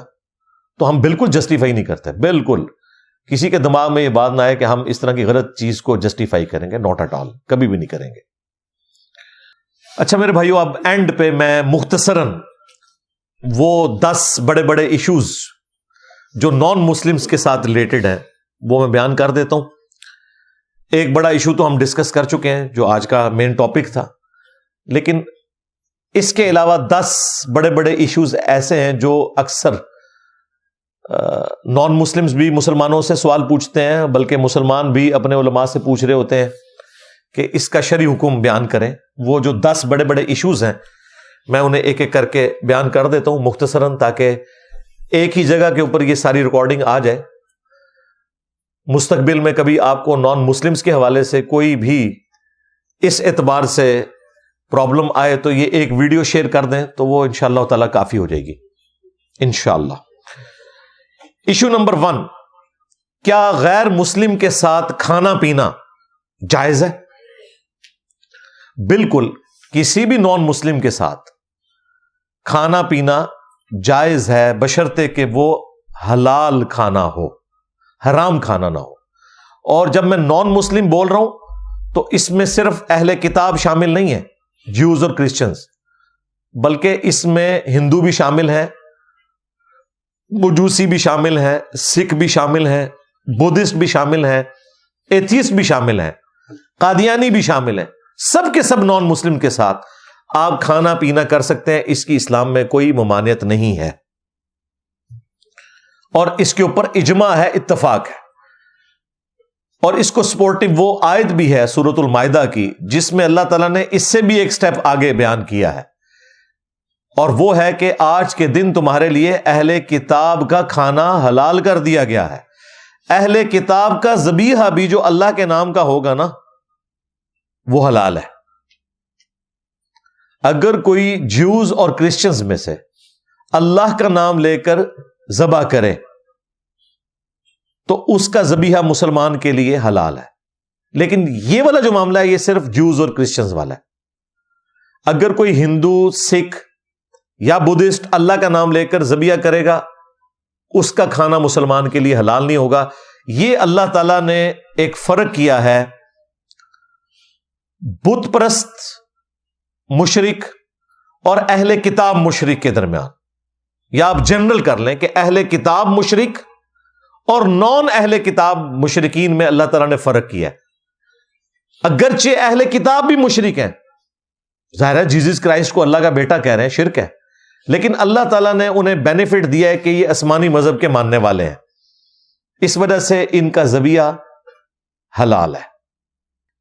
تو یہ اللہ تعالیٰ نے فرق کیا ہے تاکہ میں آپ کو بعد میں یہ بتا سکوں کہ اگر جیوز اور کرسچنز کا ذبیحہ حلال ہے تو بریلوی دیوبندی اہل حدیث شیعہ کا ذبیحہ بھی حلال ہے. ہاں، کیونکہ ہمارے جو اعلیٰ حضرت صاحب ہیں نا احمد صاحب بریلوی، وہ کہتے ہیں کہ خواہ دیوبندی ہوں، اہل حدیث ہوں، شیعہ ہوں اور قادیانی کافروں کو بھی ساتھ ذکر کیا، یہ 1,00,000 دفعہ بھی اگر اللہ کا نام لیں تو ذبیحہ مردار ہی رہے گا. البتہ یہود و نصارہ کا ذبیحہ حلال ہے. ہاں، یعنی اعلیٰ حضرت کے نزدیک یہود و نصارہ جو ہے نا وہ دیوبند اہل حدیث اور شیعہ سے بہتر ہے. یہ احکام شریعت میں لکھا ہے، یہ ملفوظات شریف نہیں ہے ان کے، یہ انہوں نے جو فتوے دیے ہیں نا خود، یہ وہ ہیں. اور چھاپے کس نے؟ باپا جانی نے، الیاس قادری نے، جن کو ہماری ایجنسیاں ہر سال سب سے پرامن جماعت کہتے ہیں. یعنی جو اس بڑے کی ماننے والی ہیں کہ جو کروڑوں مسلمان اور کروڑوں مسلمانوں کے بڑے لیڈروں کو مرتد اور کافر سمجھتے ہیں. اس سے بڑا فساد فی الارض کیا ہوگا؟ تو اگر یہود و نصارہ کا ذبیحہ حلال ہے تو مسلمانوں کے آپس کے فرقوں کا جو ذبیحہ ہے وہ بھی حلال ہی ہوگا. اور یہاں پہ وہابیوں کے لیے بھی ہے، کیونکہ وہابیوں کے نزدیک جو دیوبندی اور بریلوی ہے وہ کہتے ہیں یہ تقلید کر رہے ہیں اور شرک بھی کر رہے ہیں، تو ان کا ذبیحہ حلال نہیں ہے. تو ان کے لیے بھی عرض ہے کہ بھائی جو جیوز اور کرسچنز تھے وہ بھی شرک کر رہے تھے، لیکن اللہ تعالیٰ نے ان کے ذبیحے کو حلال قرار دیا ہے، انہیں آسمانی مذہب کا پیروکار ہونے کی وجہ سے. اگرچہ وہ رسول اللہ کو پیغمبر نہیں مانتے، بلکہ نعوذ باللہ وہ تو نبی الاسلام کو دجال سمجھتے ہیں کہ جھوٹا دعوی نبوت کیا ہے انہوں نے. اچھا، جو ہمارے نبی کو دجال سمجھ رہا ہے اس کا ذبیحہ حلال ہے، اور جو ہمارے نبی پر ایمان لائے ہوئے ہے اس کا ذبیحہ حرام کیسے ہو گیا؟ یہ مجھے ایکویشن آج تک نہیں سمجھ آئی. خواہ بریلوی وہابیوں کے بارے میں کہیں یا وہابی جو ہے وہ بریلوی دیوبندیوں کے یا شیعہ کے بارے میں کہیں، یہ آپ خود ہی اندازہ لگا لیں کہ اس کی کوئی اصل موجود نہیں ہے. ایشو نمبر 2 وہ ہے لین دین کا معاملہ. کیا آپ نان مسلمز کے ساتھ لین دین کر سکتے ہیں؟ تو بالکل کر سکتے ہیں. نان مسلم خواہ وہ جیوز ہوں، کرسچنز ہوں، ہندو ہوں، قادیانی ہوں، کوئی بھی ہوں، ان کے ساتھ آپ لین دین کر سکتے ہیں. نبی الاسلام نے لین دین کا معاملہ کیا ہے. بخاری اور مسلم دونوں میں حدیث موجود ہے. نبی الاسلام کی جب وفات ہوئی تو آپ کی زرہ گروی رکھی ہوئی تھی ایک یہودی کے پاس اناج کے عوض. یعنی نبی الاسلام نے اپنی مبارک زرہ گروی رکھ کے اس سے اناج لی ہوئی تھی، اور وہ آپ علیہ السلام کی وفات کے بعد وہ قرض اتارا گیا. تو نبی الاسلام یہودیوں کے ساتھ لین دین کا معاملہ بھی کیا کرتے تھے، حتیٰ کہ بخاری میں موجود ہے نبی الاسلام نے تو ایک یہودیہ کی دعوت بھی قبول کر لی تھی کھانے کی، جس میں اس نے آپ کو بکری کے گوشت میں زہر ملا کے دے دیا تھا. اور ابو داؤد میں بڑی تفصیل کے ساتھ آتا ہے کہ کچھ اصحاب شہید ہو گئے تھے اس زہر کے وجہ سے. نبی الاسلام نے جب اپنی زبان پہ رکھا تو اس بوٹی میں سے آواز آئی، لیکن اس وقت تک زبان پہ آپ رکھ چکے تھے، آپ کو بھی اس کی تکلیف پہنچی اور مسلسل 4 سال آپ اس تکلیف میں رہے. اور بخاری میں آتا ہے کہ آپ کی ڈیتھ بھی پھر اسی میں ہوئی. اللہ تعالیٰ نے آپ کو آنری طور پہ ایک شہادت کی موت دے دی. تو یہ تکلیف آپ نے کاٹی، لیکن آپ نے دعوت قبول کی تھی. نبی الاسلام کو جو نان مسلم بادشاہ گفٹ بھیجا کرتے تھے وہ بھی آپ قبول کیا کرتے تھے. لہذا دعوت قبول کرنا، کھانا پینا کرنا، لین دین کرنا، یہ بالکل جائز ہے. میں بالکل اس حق میں نہیں ہوں کہ کسی نے اپنی دکان کے اوپر لکھ کے لگایا ہو کہ فلاں کے ساتھ لین دین منع ہے. کسی زمانے میں ہمارے جو جماعت اسلامی کے لوگ تھے، ان کے زیر اثر جو ان کی اسٹوڈنٹ ونگ تھی اسلامی جمعیت طلباء، انہوں نے کچھ سٹیکرز بنوائے، اور کچھ اور بھی بریلویوں کی تنظیم تھی انجمن طلباء اسلام ATI کے نام سے، اس طریقے سے دیوبندیوں کی تنظیمیں بھی تھیں، انہوں نے باقاعدہ سٹیکرز بنائے ہوئے تھے کہ جب تو کسی قادیانی سے لین دین کرتا ہے یا کسی قادیانی کو ملتا ہے تو گنبد خضرا میں رسول اللہ کا دل دکھتا ہے. یہ باقاعدہ سٹیکرز دکانوں پہ لکھے ہوتے تھے. پھر یہاں پہ قادیانیوں کے سوا ہر ایک کے ساتھ لین دین کرنا درست ہے، اور وہ اس طرح کے معاملات کیا کرتے تھے. وہ تو پھر ہم نے بعد میں بتایا کہ اس سٹیکر میں نیچے لکھو کہ جب تو چشتی رسول اللہ پارٹی اور تھانوی رسول اللہ پارٹی سے ملتا ہے تب بھی رسول اللہ کا دل دکھتا ہے. ہاں، اور اب تو متفق علیہ ہو چکا ہے چشتی رسول اللہ، کیونکہ میں نے پوری ویڈیو ریکارڈ کرائی ہے کہ اشعری تھانوی نے بھی چشتی رسول اللہ کا دفاع کیا ہوا ہے اپنی کتاب کے اندر. لہٰذا یہ بریلوی اور دیوبندیوں کا مشترکہ عقیدہ ہو گیا اب چشتی رسول اللہ. تو یہ سٹیکر میں یہ بھی ایڈ کریں. ہمارے نزدیک تو ایسا کوئی معاملہ نہیں ہے، لین دین آپ کر سکتے ہیں. کوئی بریلوی اگر دودھ بیچ رہا ہے دیوبندی بھی جا کے دودھ خرید سکتا ہے وہاں سے، کوئی مسئلہ نہیں ہے. ہمارے جو اپنی اکیڈمی کے سموسے آتے ہیں وہ ایک کٹر ٹھیٹھ حنفی دیوبندی کی دکان سے آتے ہیں. لیکن ظاہر ہے سموسوں کا تو کوئی فرقہ نہیں ہوتا، کاروبار کا کوئی فرقہ نہیں ہوتا، اس لیے یہ سارے معاملات چلتے ہیں. تو لین دین آپ کر سکتے ہیں. اور ظاہر میں یہی مثالیں دوں گا نا جب یہ فرقے ایک دوسرے کو کافر سمجھتے ہیں. وہ ایک مفتی نے کہا انجینئر صاحب آپ مسلمانوں کو چھوڑیں کافروں کے پیچھے پڑھیں. میں نے کہا کافروں کے پیچھے ہی پڑھا ہوں.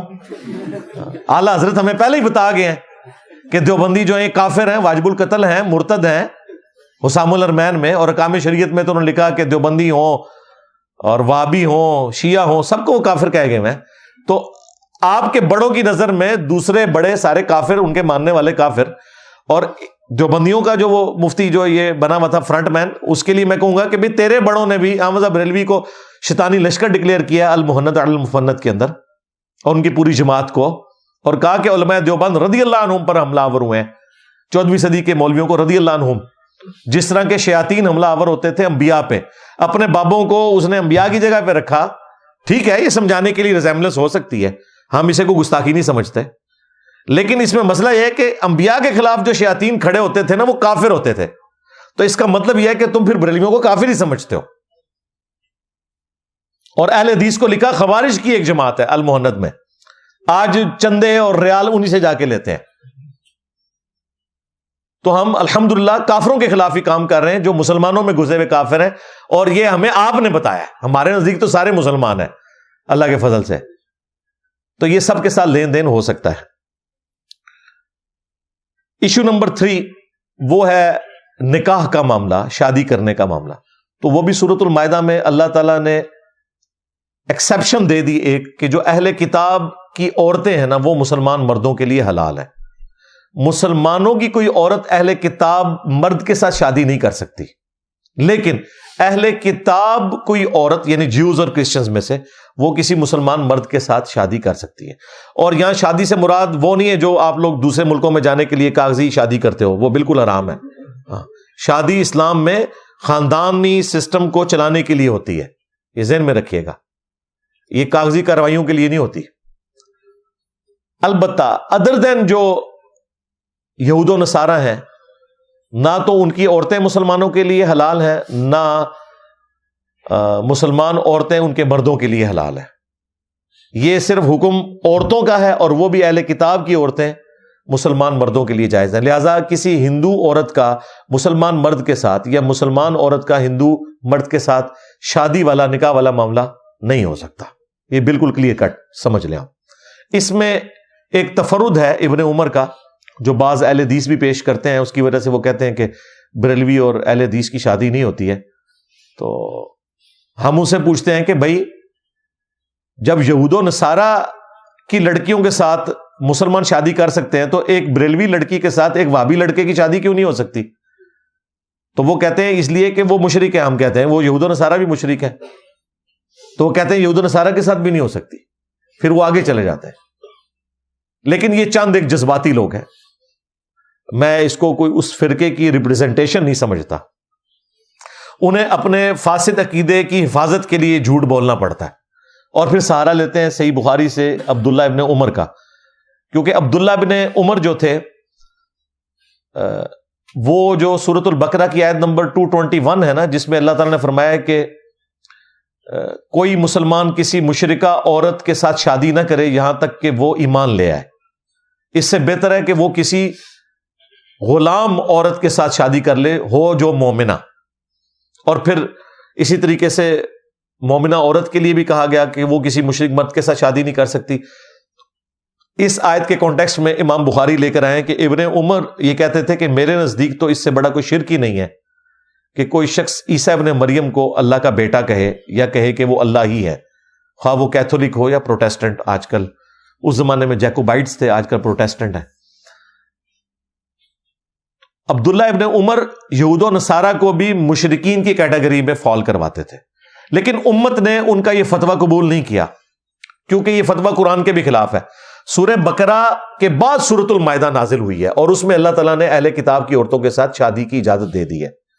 اگر اس کی کوئی یہ تعویل کرے کہ صرف ان اہل کتاب عورتوں کے ساتھ شادی کی اجازت ہے جو شرک نہ کرتی ہوں تو یہ بالکل غلط ہے. قرآن تو ایڈریس ہی یہود و نصارہ کو اس اعتبار سے کر رہا ہے کہ وہ شرک کرتے تھے. قرآن نے یہ فرق نہیں کیا اور 100% وہ شرک ہی کرتے تھے. چاندے کو دانے بچے تھے تو مسلمان ہو گئے تھے، وہ شرک ہی کرتے تھے. قرآن خود ان کا شرک بیان کر رہا ہے، اس کے باوجود اجازت دے رہا ہے. قرآن ہی بتا رہا ہے لقد کفر الذین قالوا ان اللہ هو المسیح ابن مریم، اور لقد کفر الذین قالوا ان اللہ ثالث ثلاثہ. وہ بھی کافر ہیں جو کہہ رہے ہیں کہ اللہ ہی عیسیٰ ابن مریم ہے، اور وہ بھی کافر ہیں جو ٹرینٹی کا عقیدہ رکھتے ہیں کہ خدا تین میں سے ایک ہے. اس کے باوجود اللہ تعالیٰ کہہ رہا ہے کہ انہیں آسمانی مذہب ہونے کا بینیفٹ دو اور ان کی عورتوں کے ساتھ شادی کر سکتے ہو، لیکن یہ صرف اہل کتاب کے لیے خاص ہے اور کسی کے لیے نہیں ہے. یہ مسئلہ بالکل کلیئر کر لیں. لہذا اس میں کور ہو گیا کہ سنی شیعہ کی بھی شادی آپس میں ہو سکتی ہے. ہاں بالکل. ایشو نمبر 4، وہ کہتے ہیں کہ جی کیا ہم اپنے آفیسز میں دوستیاں ہوتی ہیں اور بعض اوقات کوئی فیکٹری آنرز کہتے ہیں کہ جی مسلمان جو ہیں وہ تو 2-2 گھنٹے کی نمازیں پڑھتے رہتے ہیں، ہم نے نان مسلم اپنے امپلائی رکھنے ہیں تاکہ کم از کم یہ امتحان سے تو نہ ہم گزریں. واقعی ویسے تو انہوں نے گھر آ کے نماز نہیں پڑھنی ہوتی، زور کی نماز 2 گھنٹے کی پڑھتے ہیں ڈیوٹی کے اوپر. یہ پرابلم تو ہے. تو وہ اکثر پوچھ رہے ہوتے ہیں اس حوالے سے کہ آفس میں نان مسلم کے ساتھ دوستی رکھ سکتے ہیں؟ بھائی رکھ سکتے ہیں، کھانا پینا بھی کر سکتے ہیں، سب کچھ کر سکتے ہیں. نہیں جی قرآن پاک میں آیا ہے کہ یہود و نصارہ تمہارے دوست نہیں ہو سکتے. بھائی قرآن پاک میں اگر یہ آیا ہے تو اللہ تعالیٰ نے قرآن پاک میں یہ بھی کہا ہے کہ جو قریبی محبت میں تم نصارہ کو باقی سب سے بہتر پاؤ گے.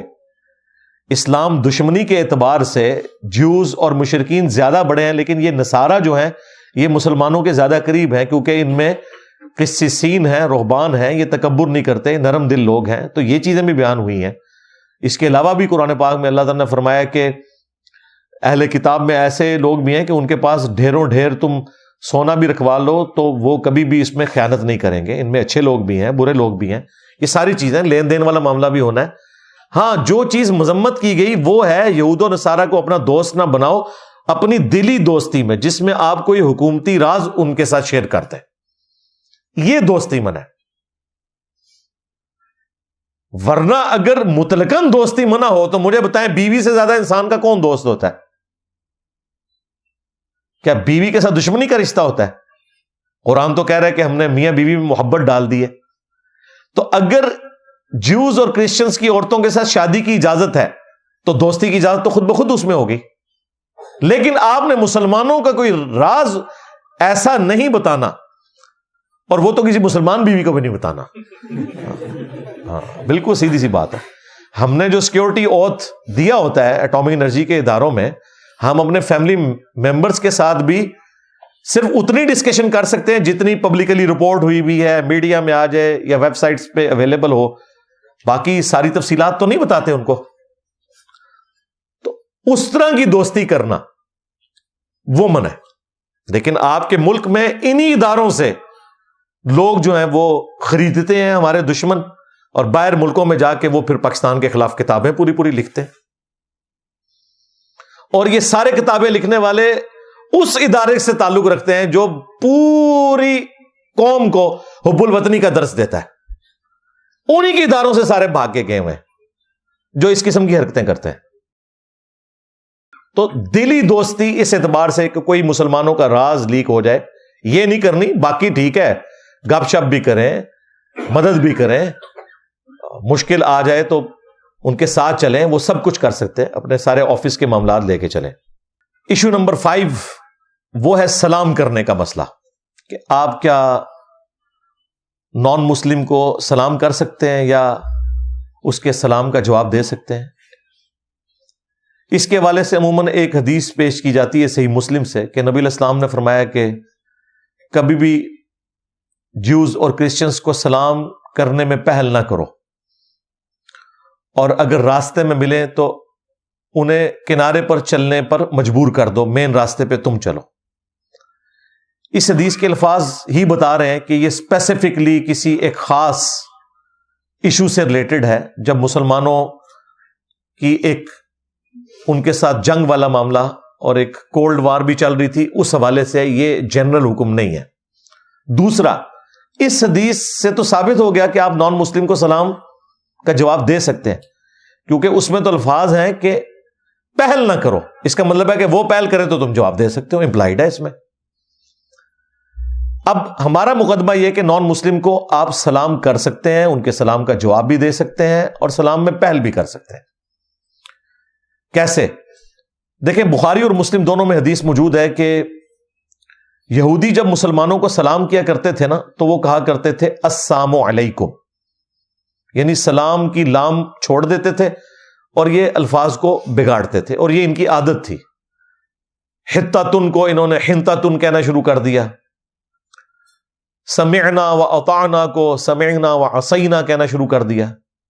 یہاں پہ بھی یہ السلام علیکم کہتے تھے، اور السلام علیکم کا مطلب ہے تم پر موت ہو۔ تو نبی علیہ السلام نے فرمایا کہ جب یہودی تمہیں کہیں نا السلام علیکم، تو تم انہیں کہا کرو وعلیکا یا وعلیکم، اور تم پر بھی ہو، یعنی جو تم نے مجھ پر بھیجا ہے وہی تم پر واپس چلی جائے۔ یہ نہیں ہو سکتا کہ وہ السلام علیکم کہہ رہے ہیں اور تم وعلیکم السلام کہو۔ اس وجہ سے وعلیکم السلام کہنے سے نبی علیہ السلام نے منع کیا تھا۔ وعلیکم میں بھی جواب ہو جاتا ہے، کیونکہ آپ نے فرمایا جب وہ تم پر موت بھیج رہے ہوں گے، جب تم وعلیکم کہو گے وہ اس پہ لوٹ جائے گا۔ اور اس کا ثبوت بخاری اور مسلم میں وہ حدیث ہے، کچھ یہودی نبی علیہ السلام کو ملنے کے لیے آئے، اما عائشہ بھی پردے میں تھی، انہوں نے آتے ہی رسول اللہ کو کہا السلام علیکم۔ اب نبی علیہ السلام کا آپ صبر دیکھیں، اخلاق دیکھیں، آپ نے فرمایا وعلیکم، لیکن حضرت عائشہ پردے میں سن رہی تھی کہ یہ نبی علیہ السلام کے اوپر موت بھیج رہے ہیں، ان کو تو غصہ آ گیا، انہوں نے کہا کہ تم پر موت ہو، تم پہ اللہ کی لعنت ہو۔ خیر جب وہ چلے گئے تو نبی علیہ السلام نے پھر آ کے سیدہ عائشہ سے کہا کہ نرمی اختیار کرو، اللہ تعالیٰ کو نرمی پسند ہے۔ ان کا یا رسول اللہ وہ تو آپ پہ موت بھیج رہے تھے، تو آپ نے فرمایا دیکھا نہیں تم نے میں نے کیسا جواب دیا ان کو؟ میں نے کہا وعلیکم، میں نے ان پہ کوئی سلامتی تو نہیں بھیجی اس کے جواب میں۔ انہوں نے السلام علیکم کہا، میں نے کہا وعلیکم۔ آگے الفاظ ذرا سنیں نبی علیہ السلام کے، آپ نے فرمایا انہوں نے جو مجھے بددعا دی نا موت کی، ان کی بددعا تو میرے حق میں قبول نہیں ہوگی، لیکن جو میں نے وعلیکم کہا میری بددعا ان کے حق میں قبول ہو جائے گی۔ حالانکہ آپ نے وعلیکم السلام نہیں کہا، صرف وعلیکم کہا۔ یہ اس بات کا ثبوت ہے کہ السلام کا جواب وعلیکم سے بھی ہو جاتا ہے۔ آپ مسلمان کو بھی کہہ دینا، ہم انگریزی میں بھی کہتے ہیں سیم ٹو یو، جو تم نے مجھے کہا وہی تمہارے لیے۔ کوئی عید مبارک کا لمبا سا میسج مجھے بھیج دے، ویسے تو میں موبائل دیکھتا ہی نہیں ہوں، کہیں مجھے مجبوراً جواب دینا پڑ جائے، اتنی لمبی تو مجھ سے انگریزی نہیں لکھی جاتی، میں لکھتا ہوں سیم ٹو یو، بس وعلیکم، یعنی جو جو دعائیں تم نے مجھے دی، یہ جائز ہے، نبی علیہ السلام نے بھی کہا۔ لہٰذا اگر آپ کسی عام مسلمان کو بھی السلام علیکم کے جواب میں وعلیکم کہتے ہیں نا، تو یہ پرفیکٹ جواب ہے، کیونکہ اس نے کیا کہا؟ تم پر سلام ہو، ہم نے کہا آپ پر بھی ہو، سلام لفظ بولنے کی ضرورت نہیں ہے، کانٹیکسٹ یہی ہے کہ تم نے سلام بھیجا، تم پہ سلام ہو۔ ویسے تو یہ لادہ بات ہے کہ یہاں پہ بریلوی دیوبندی اہل حدیث آپس میں ایک دوسرے کے سلام کے قائل نہیں ہیں۔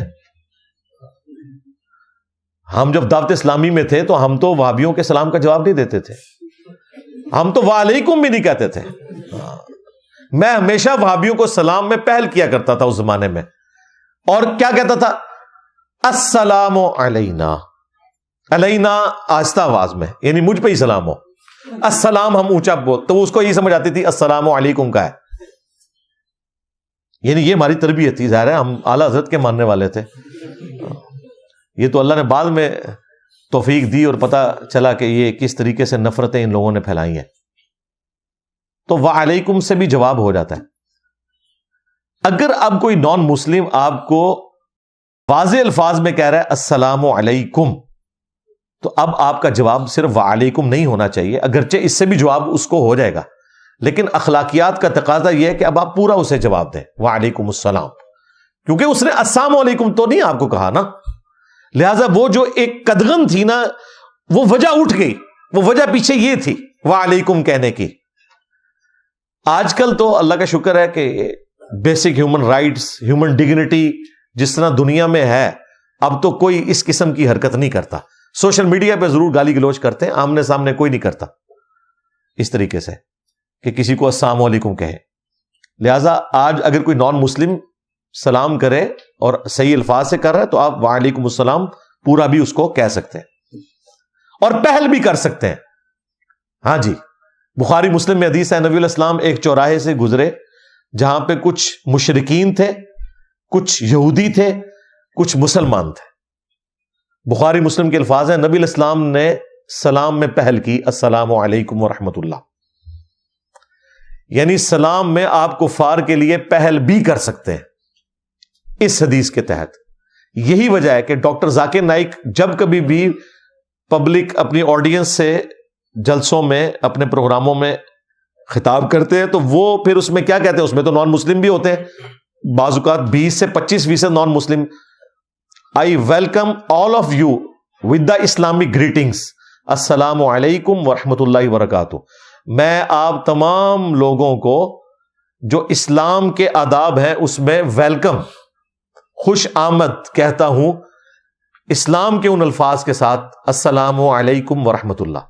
تو اس وقت بعض لوگوں نے ڈاکٹر ذاکر نائک پہ اعتراض کیا کہ جی یہ تو نان مسلم بیٹھے ہوتے ہیں. تو یہ میں نے آپ کو حدیث بھی بتا دی کہ آپ اس طرح سلام میں پہل بھی کر سکتے ہیں. نعوذ باللہ اگر کسی کو شیطان یہ وسوسہ دلاتا ہے کہ نبی علیہ السلام نے جب سب کو کہا السلام علیکم تو آپ نے صرف مسلمانوں کی نیت کی ہوئی تھی، باقیوں کی نہیں کی ہوئی تھی، مولویوں کے دماغ کیڑا ہوتا ہے. ہاں، نبی جو ہوتے ہیں نا وہ سلیم الفطرت ہوتے ہیں، اعلیٰ اخلاقیات کے مالک ہوتے ہیں. ان کے اخلاق اتنے بلند ہیں کہ وہ اس قسم کی یعنی کوئی بھی معاملات نہیں کرتے ہیں جو آپ کے دماغ کے اندر خناس آتا ہے، والعیاذ باللہ تعالی. لہذا یہ سلام والا معاملہ بھی کلیئر ہو گیا. ایشو نمبر 6، کسی نان مسلم کو کیا ہم قرآن حکیم پڑھنے کے لیے دے سکتے ہیں؟ جی بالکل دے سکتے ہیں. قرآن پاک تو بریلویوں کے نزدیک تو نازل ہی کافروں کے لیے ہوا ہے. ہاں، آپ کوئی آیت پیش کریں کہتے کافراں دے بارے چ، کافراں دے بارے چ، تو بریلوی تو مانتے ہیں کہ کافروں کو ہی دینا چاہیے، وہ کہتے ہیں ہمارے لیے تو نازل ہی نہیں ہوا. تو یہ میں نے الزامی جواب کے طور پہ بات کی ہے، پھکی کے طور پہ. تو نان مسلم کو آپ نے قرآن ہی تو دینا ہے. اسلام کو آپ نے اسٹڈی اس اعتبار سے کروانا ہے کہ آپ کہیں گے جی یہ اسلام کے نمائندہ علماء ہیں، ان کو دیکھیں اور صحابہ کرام کی یاد تازہ ہو جائے گی. ٹھیک ہے، تو ان کو دیکھنے سے صحابہ کرام کی یاد تازہ نہیں ہوتی، صحابہ کے مخالفین کی یادیں ہی تازہ ہوتی ہیں. تو قرآن ہی پڑھنے کے لیے دیں گے. قرآن نازل ہوا مشرکین عرب کے اوپر اور انہوں نے قرآن سن کے اسلام قبول کیا. کتنے صحابہ اکرام قرآن کی وجہ سے ہی مسلمان ہوئے ہیں. نبی علیہ السلام کی دعوت کا انسٹرومنٹ ہی یہی ہے. وَأُوحِيَ إِلَيَّ هَذَا الْقُرْآنُ لِأُنذِرَكُم بِهِ وَمَن بَلَغَ. اے نبی تم فرماؤ قرآن مجھے اس لیے وحی کیا گیا تاکہ اس قرآن کے ذریعے میں تمہیں بھی ڈر سنا دوں اور جس تک یہ دعوت پہنچ جائے اس قرآن کے ذریعے دعوت کرے. اچھا، جب ہم یہ بات کرتے ہیں تو وہ کہتے ہیں چلیں آپ احتیاط کریں ترجمہ دے دیں، عربی والا قرآن نہ دیں. ان کے نزدیک جو ترجمہ ہے وہ قرآن ہی کوئی نہیں ہے. ہمارے نزدیک تو جو ترجمہ ہے قرآن کا وہ بھی قرآن کی طرح اس کا بھی احترام ہے، بلکہ جو نان عرب لوگ ہیں ان کے لیے تو وہ ترجمے میں ان کی ہدایت بھی چھپی ہوئی ہے. عربی والے سے تو صرف ثواب ملنا ہے، اور وہ بھی اس صورت میں اگر آپ نے اس کے اوپر عمل کیا. اگر قرآن پڑھ کے اپنے اوپر ہی لعنتیں بھیجتے رہے، ظاہر قرآن میں تو ہے لعنت اللہ علی الکاذبین، جھوٹوں پر اللہ کی لعنت، تو اپنے اوپر لعنت بھیج دی. لعنت اللہ علی الظالمین، ظالموں پر اللہ کی لعنت، اور شرک سے بڑا کوئی ظلم نہیں، اپنے اوپر خود لعنت بھیج دی. تو ترجمے والا قرآن اگر آپ کسی نان مسلم کو دیتے ہیں تو ظاہر عربی بھی اس میں لکھی بھی ہوگی، اور وہ لکھی ہونی چاہیے، صرف ترجمے والا قرآن چھاپنا بھی نہیں چاہیے، کیونکہ وہ قرآن نہیں ہے، قرآن کا ترجمہ ہے، بہرحال اوریجنل ٹیکسٹ اوپر ہونا چاہیے۔ پھر ان سے یہ پوچھیں کہ اس وقت بھی 1.5 کروڑ کرسچنز ایسے ہیں نان مسلمز جن کی زبان ہی عربی ہے اور وہ نان مسلم ہے، ان کو قرآن کا ترجمہ کس زبان میں دیں گے؟ عربی میں کر کے دیں گے ترجمہ۔ عربی میں اگر آپ نے قرآن کا ترجمہ کیا تو آپ سے بڑا تو کوئی گستاخ ہی نہیں ہے، یعنی آپ قرآن کا ترجمہ عربی میں کرنے کا مطلب یہ کہ آپ لوگوں کو بتانا چاہتے ہیں کہ اللہ تعالیٰ اپنی بات اچھے طریقے سے نہیں پہنچا سکا، میں اس کو بہترین طریقے میں آپ کو سمجھاتا ہوں، وَلِعَوْذُ بِاللَّهِ تعالیٰ۔ یہی مطلب ہے نا، اور کیا ہے؟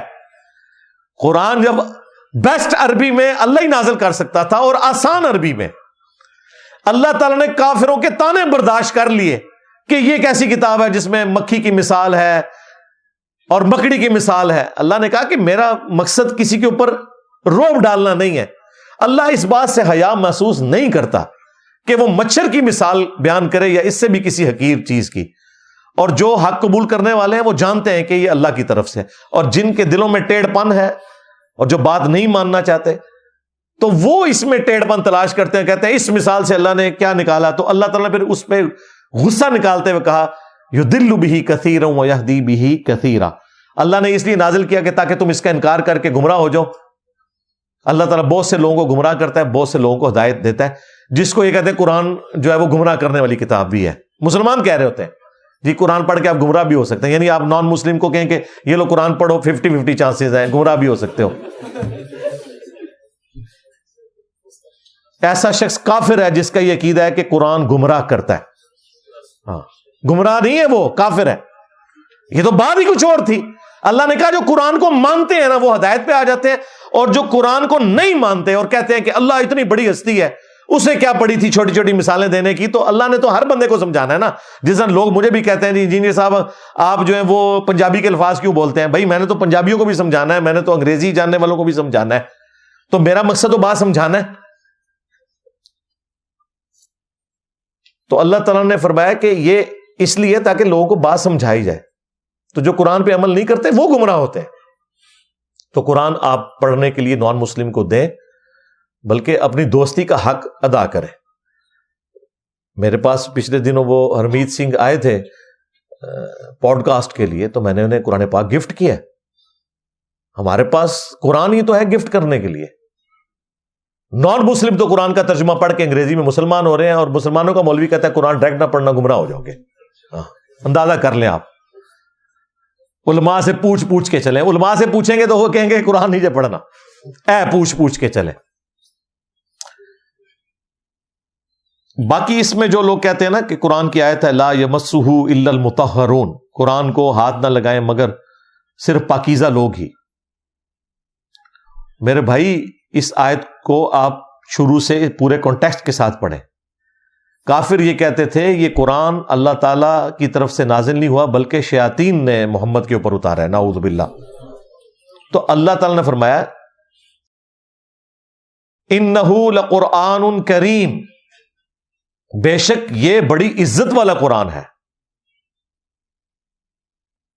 فی کتاب مکنون، یہ لوح محفوظ کے اندر ہے قرآن، لا یمسہ الا المطہرون، اور اس لوح محفوظ تک تو صرف پاکیزہ فرشتوں کی رسائی ہے، تنزیل من رب العالمین، یہ تو اتارا گیا ہے اس رب کی طرف سے جو سارے جہانوں کا پالنے والا ہے۔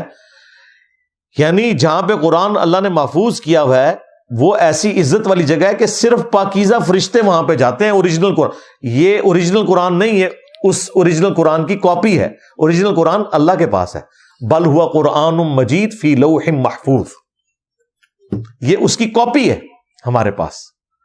تو اللہ نے کہا کہ صرف پاکیزہ فرشتے وہاں پہ جاتے ہیں۔ انہوں نے پکڑ کے اسے فٹ کر دیا کہ جی قرآن کو ہاتھ نہیں لگائیں گے مگر باوضو۔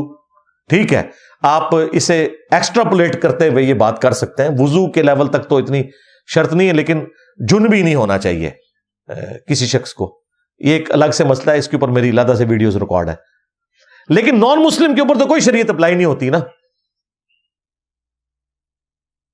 اس نے وضو کیا ہو نہ کیا ہو، غسل کیا ہو نہ کیا ہو، وہ مسجد میں بھی آ سکتا ہے اور قرآن بھی پڑھ سکتا ہے. اس کے اوپر یہ ایپلیکیبل نہیں. اور آج کل تو ویسے ہی کوئی مسئلہ نہیں رہا، اب تو مصحف تک تو بات ہی نہیں رہی، اب تو موبائل میں آ گیا، اور موبائل والا جو ہے وہ تو کوئی بھی اس کو ہاتھ لگا سکتا ہے. ہمارے نزدیک تو بغیر وضو کے قرآن کو آپ ہاتھ لگا سکتے ہیں، صرف جنبی شخص نہیں لگا سکتا. وہ مولا علی کی حدیث ہے ابو داؤد ترمذی میں کہ نبی علیہ السلام کو حالت جنابت کے علاوہ کوئی اور حالت ایسی نہیں ہوتی تھی کہ جو مانے ہو قرآن کی تلاوت سے. نبی علیہ السلام قرآن کی تلاوت کرتے تھے بے وضو بھی، ہاں جب جنبی ہوتے تھے پھر قرآن کی تلاوت نہیں کرتے تھے. تو اس کانٹیکسٹ میں لا یمسہ الا المطہرون میں، لیکن یہ سارا مسلمانوں کے لیے ہے، نان مسلم کو آپ قرآن پڑھنے کے لیے دے سکتے ہیں. ایشو نمبر 7، کیا نان مسلمز کی کتابیں آپ پڑھ سکتے ہیں جو ان کے ریلیجن سے متعلق ہیں؟ بالکل شوق سے پڑھیں، لیکن پہلے اپنی کتابیں پڑھ لیں، ہاں، تاکہ آپ کو پتا ہو کہ دین حق کیا ہے، اور جب وہاں پہ آپ کو کوئی حق سے ہٹی بھی کوئی بات پتا چلے تو آپ کے لیے فیصلہ کرنا آسان ہو جائے. اللہ نے تو اپنی کتابوں کے بارے میں کہہ دیا ہے کہ ہم نے تورات نازل کی تھی، انجیل نازل کی، اور اس کے بعد الفرقان نازل کی ہے، حق اور باطل میں تمیز کرنے والی کتاب. المہیمن کہا، یہ نگہبان ہے اگلی الہامی کتابوں کے اوپر، کیونکہ یہ محفوظ ہے. انا نحن نزلنا الذکر وانا لہ لحافظون، اس کی ذمہ داری اللہ نے خود لی ہے. لیکن ان کتابوں کو بھی آپ پڑھ سکتے ہیں. ظاہر ہے جب قرآن کہتا ہے ہاتو برہانکم ان کنتم صادقین، اپنی دلیل لے کر آؤ اگر تم سچے ہو. خود نبی علیہ السلام کو کہا گیا کہ اے نبی ان سے فرمائے ایتونی بکتاب من قبل ھذا او اثارۃ من علم ان کنتم صادقین، اگر قرآن کو تم نہیں مانتے تو اپنی الہامی کتابیں لے آؤ اگر تم سچے ہو، یا انبیاء کے آثار، کوئی سنت حدیثیں تمہارے انبیاء کی آ رہی ہوں وہ لے آؤ اگر تم سچے ہو، اس سے مجھ سے بات کر لو. لیکن بات کتابوں سے کرنی ہے، ہاں، بابوں سے نہیں کرنی. ہاں، تو کتابوں سے بات کرو. تو اگلی الہامی کتابوں کی طرف بھی اللہ نے ریفر کیا ہے. توحید کے اعتبار سے تو وہ کتابیں بھی محفوظ ہیں. ہاں، توحید سے ہٹ کے جو باقی معاملات ہیں ان میں ظاہر ہے انہوں نے اپنے فتوے بھی داخل کر دیے ہیں، اور اسی کی اصلاح کے لیے پھر اللہ تعالیٰ نے اپنے آخری پیغمبر کو بھیجا صلی اللہ علیہ وآلہ وسلم. تو آپ ان کی کتابیں بھی پڑھیں، ان کا احترام بھی کریں. ابو داؤد میں حدیث ہے نا، نبی علیہ السلام کو یہودیوں نے ایک فیصلے کے لیے اپنے مدرسے میں بلایا. وہ ایک گھر تھا جس میں انہوں نے مدرسہ کھولا ہوا تھا. تو نبی علیہ السلام اس گھر میں تشریف لے گئے تو انہوں نے ایک بڑی گدی دی رسول اللہ کو صلی اللہ علیہ وآلہ وسلم آنر کے طور پر کہ آپ اس پہ بیٹھیں. تو نبی علیہ السلام اس گدی پہ بیٹھ کے، آج بھی عرب کے کلچر میں زمین پہ ہی ساری بیٹھک لگتی ہیں ان کی، تو اس گدی پہ جب آپ بیٹھ گئے تو آپ نے کہا کہ تورات لے کر آؤ.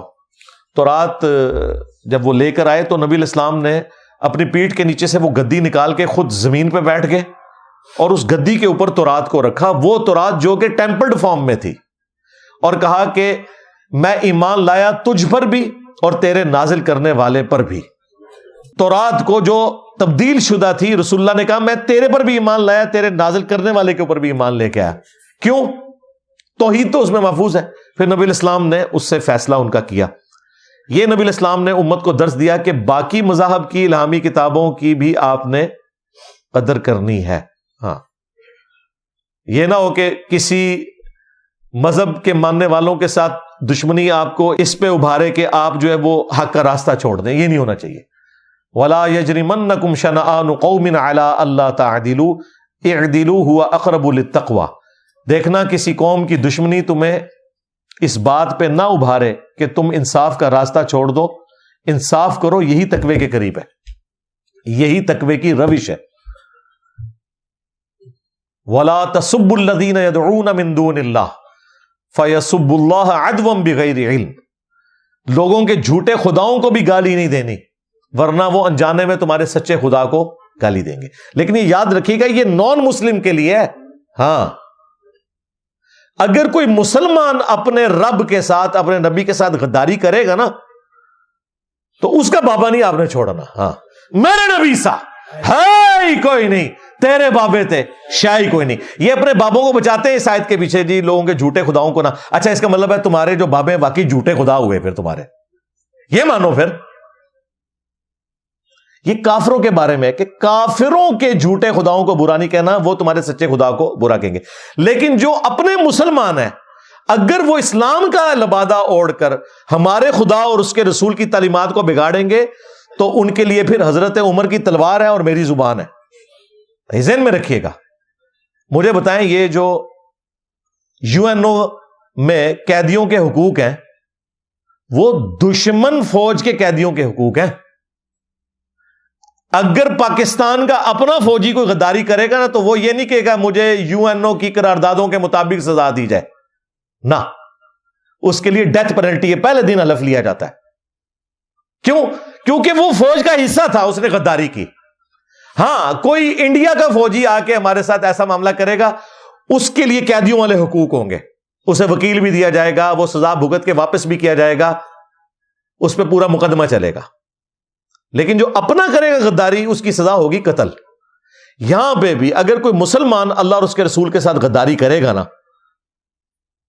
تو پھر اس سے اس آیت کے پیچھے چھپنے کی اجازت نہیں ہے کہ جی لوگوں کے جھوٹے خداؤں کو برا نہ کہو، آپ ہمارے بابوں کو نہ، میں تو بابا کو نہیں چھڑنا. ہاں بالکل، کنو کاٹ لو، میں نہیں کوئی بھی چھڑنا، کیونکہ مجھے تو یہ شرح صدر 2009 میں ہی ہو گیا تھا کہ سارا کام ڈالا ہی بابوں نے.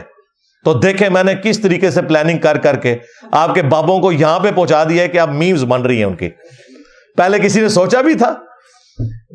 اس لیے وہ ہمارے وہ مصباحی صاحب کہتے ہیں کہ میں سوچا کرتا تھا کہ ہمارے بزرگوں کو بھی کوئی کچھ کہے گا.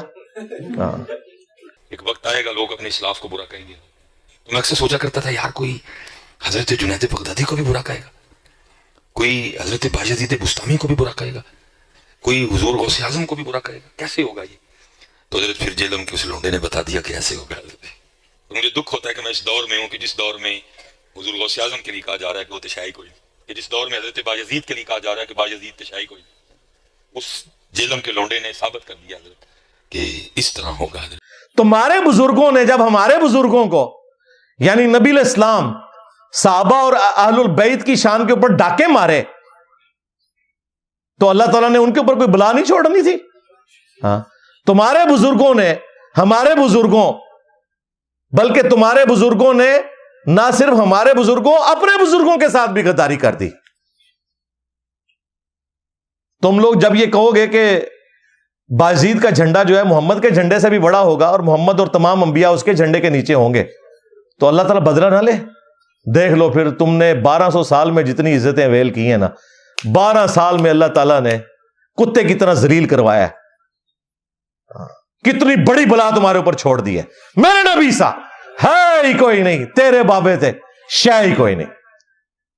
تو یہ میں ساتھ ساتھ کلیئر کر رہا ہوں. میرے لیے یہ آج کی گفتگو بڑا امتحان ہے. میں صبح سے سوچ رہا تھا کہ میں نے اپنے جو مسلمانوں کے فرقے ہیں نا ان کو ہاتھ نہ ڈالوں، کیونکہ ظاہر ہے یہ نان مسلم نے تو زیادہ ویڈیو دیکھنی ہے، تو ان کے سامنے اپنی قمیض اٹھانے والی بات ہے. لیکن ہماری قمیض کیا، انہوں نے ہمارے پورے کپڑے ہمارے بزرگوں نے اتار دیے ہوئے آلریڈی ان کے سامنے، جو کچھ انہوں نے دین کے ساتھ کیا. پھر میں کہا قزمانو کھاڑو، ان کو دیکھتے رہنا ہم نے. جو جو بات ہے میں نے کوئی لحاظ نہیں کرنا، جدھر جدھر جس نے ڈنڈی ماری ہوئی ہے نا بتانی ہے.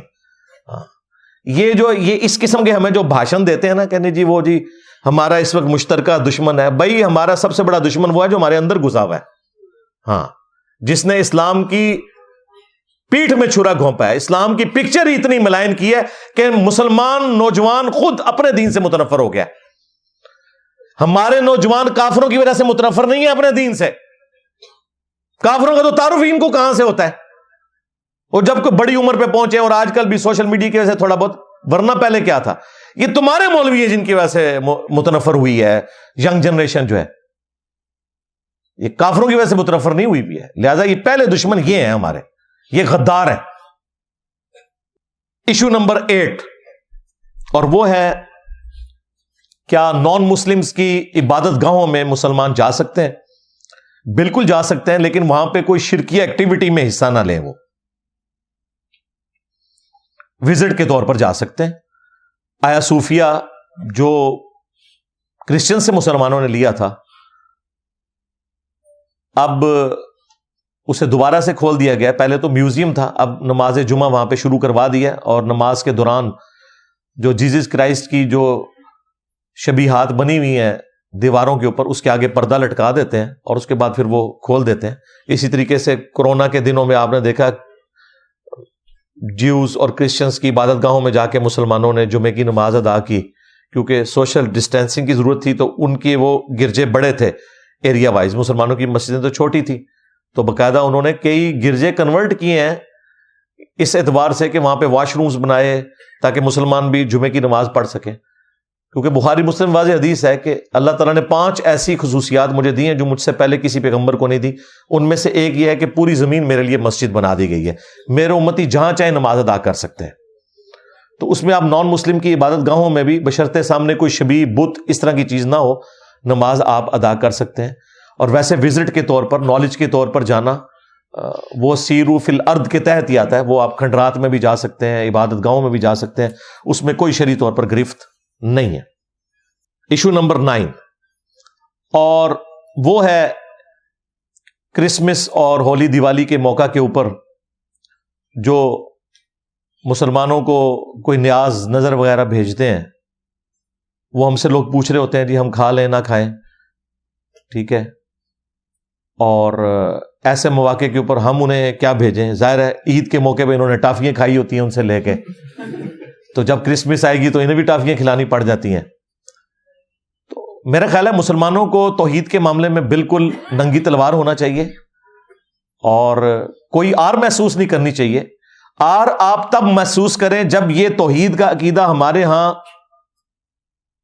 ہی صرف پایا جاتا ہو. پھر میں آپ کی کوئی بات ماننے کے لیے تیار ہوں کہ آپ کو شرم آتی ہے یہ بات بتاتے ہوئے کہ جی ہم تو اس معاملے میں سینسٹیو ہیں, آپ کے نزدیک جائز ہوگا. بھئی جب دنیا کے تمام مذاہب, خواہ وہ اہل کتاب ہوں یا نان اہل کتاب ہوں, ایک خدا کے ماننے والے ہیں اور اس کے ساتھ شرک کرنے کو ان کی کتابیں حرام سمجھتی ہیں, اور جتنے بھی رسومات ہیں عبادت کی وہ اللہ کے ساتھ خاص ہیں, تو اس میں صرف جھکنا سجدہ کرنا نہیں آتا, نظر و نیاز بھی آتا ہے. تو مسلمانوں کو کوئی شرم محسوس نہیں کرنی چاہیے. انہیں کہیں کہ جیزس کرائسٹ کو ہم بھی مانتے ہیں, وجیہن فی الدنیا والآخرہ ومن المقربین ہے, اور اولو العزم 5 پیغمبروں میں سے وہ ایک ہے, لیکن وہ اللہ کے بیٹے نہیں ہیں.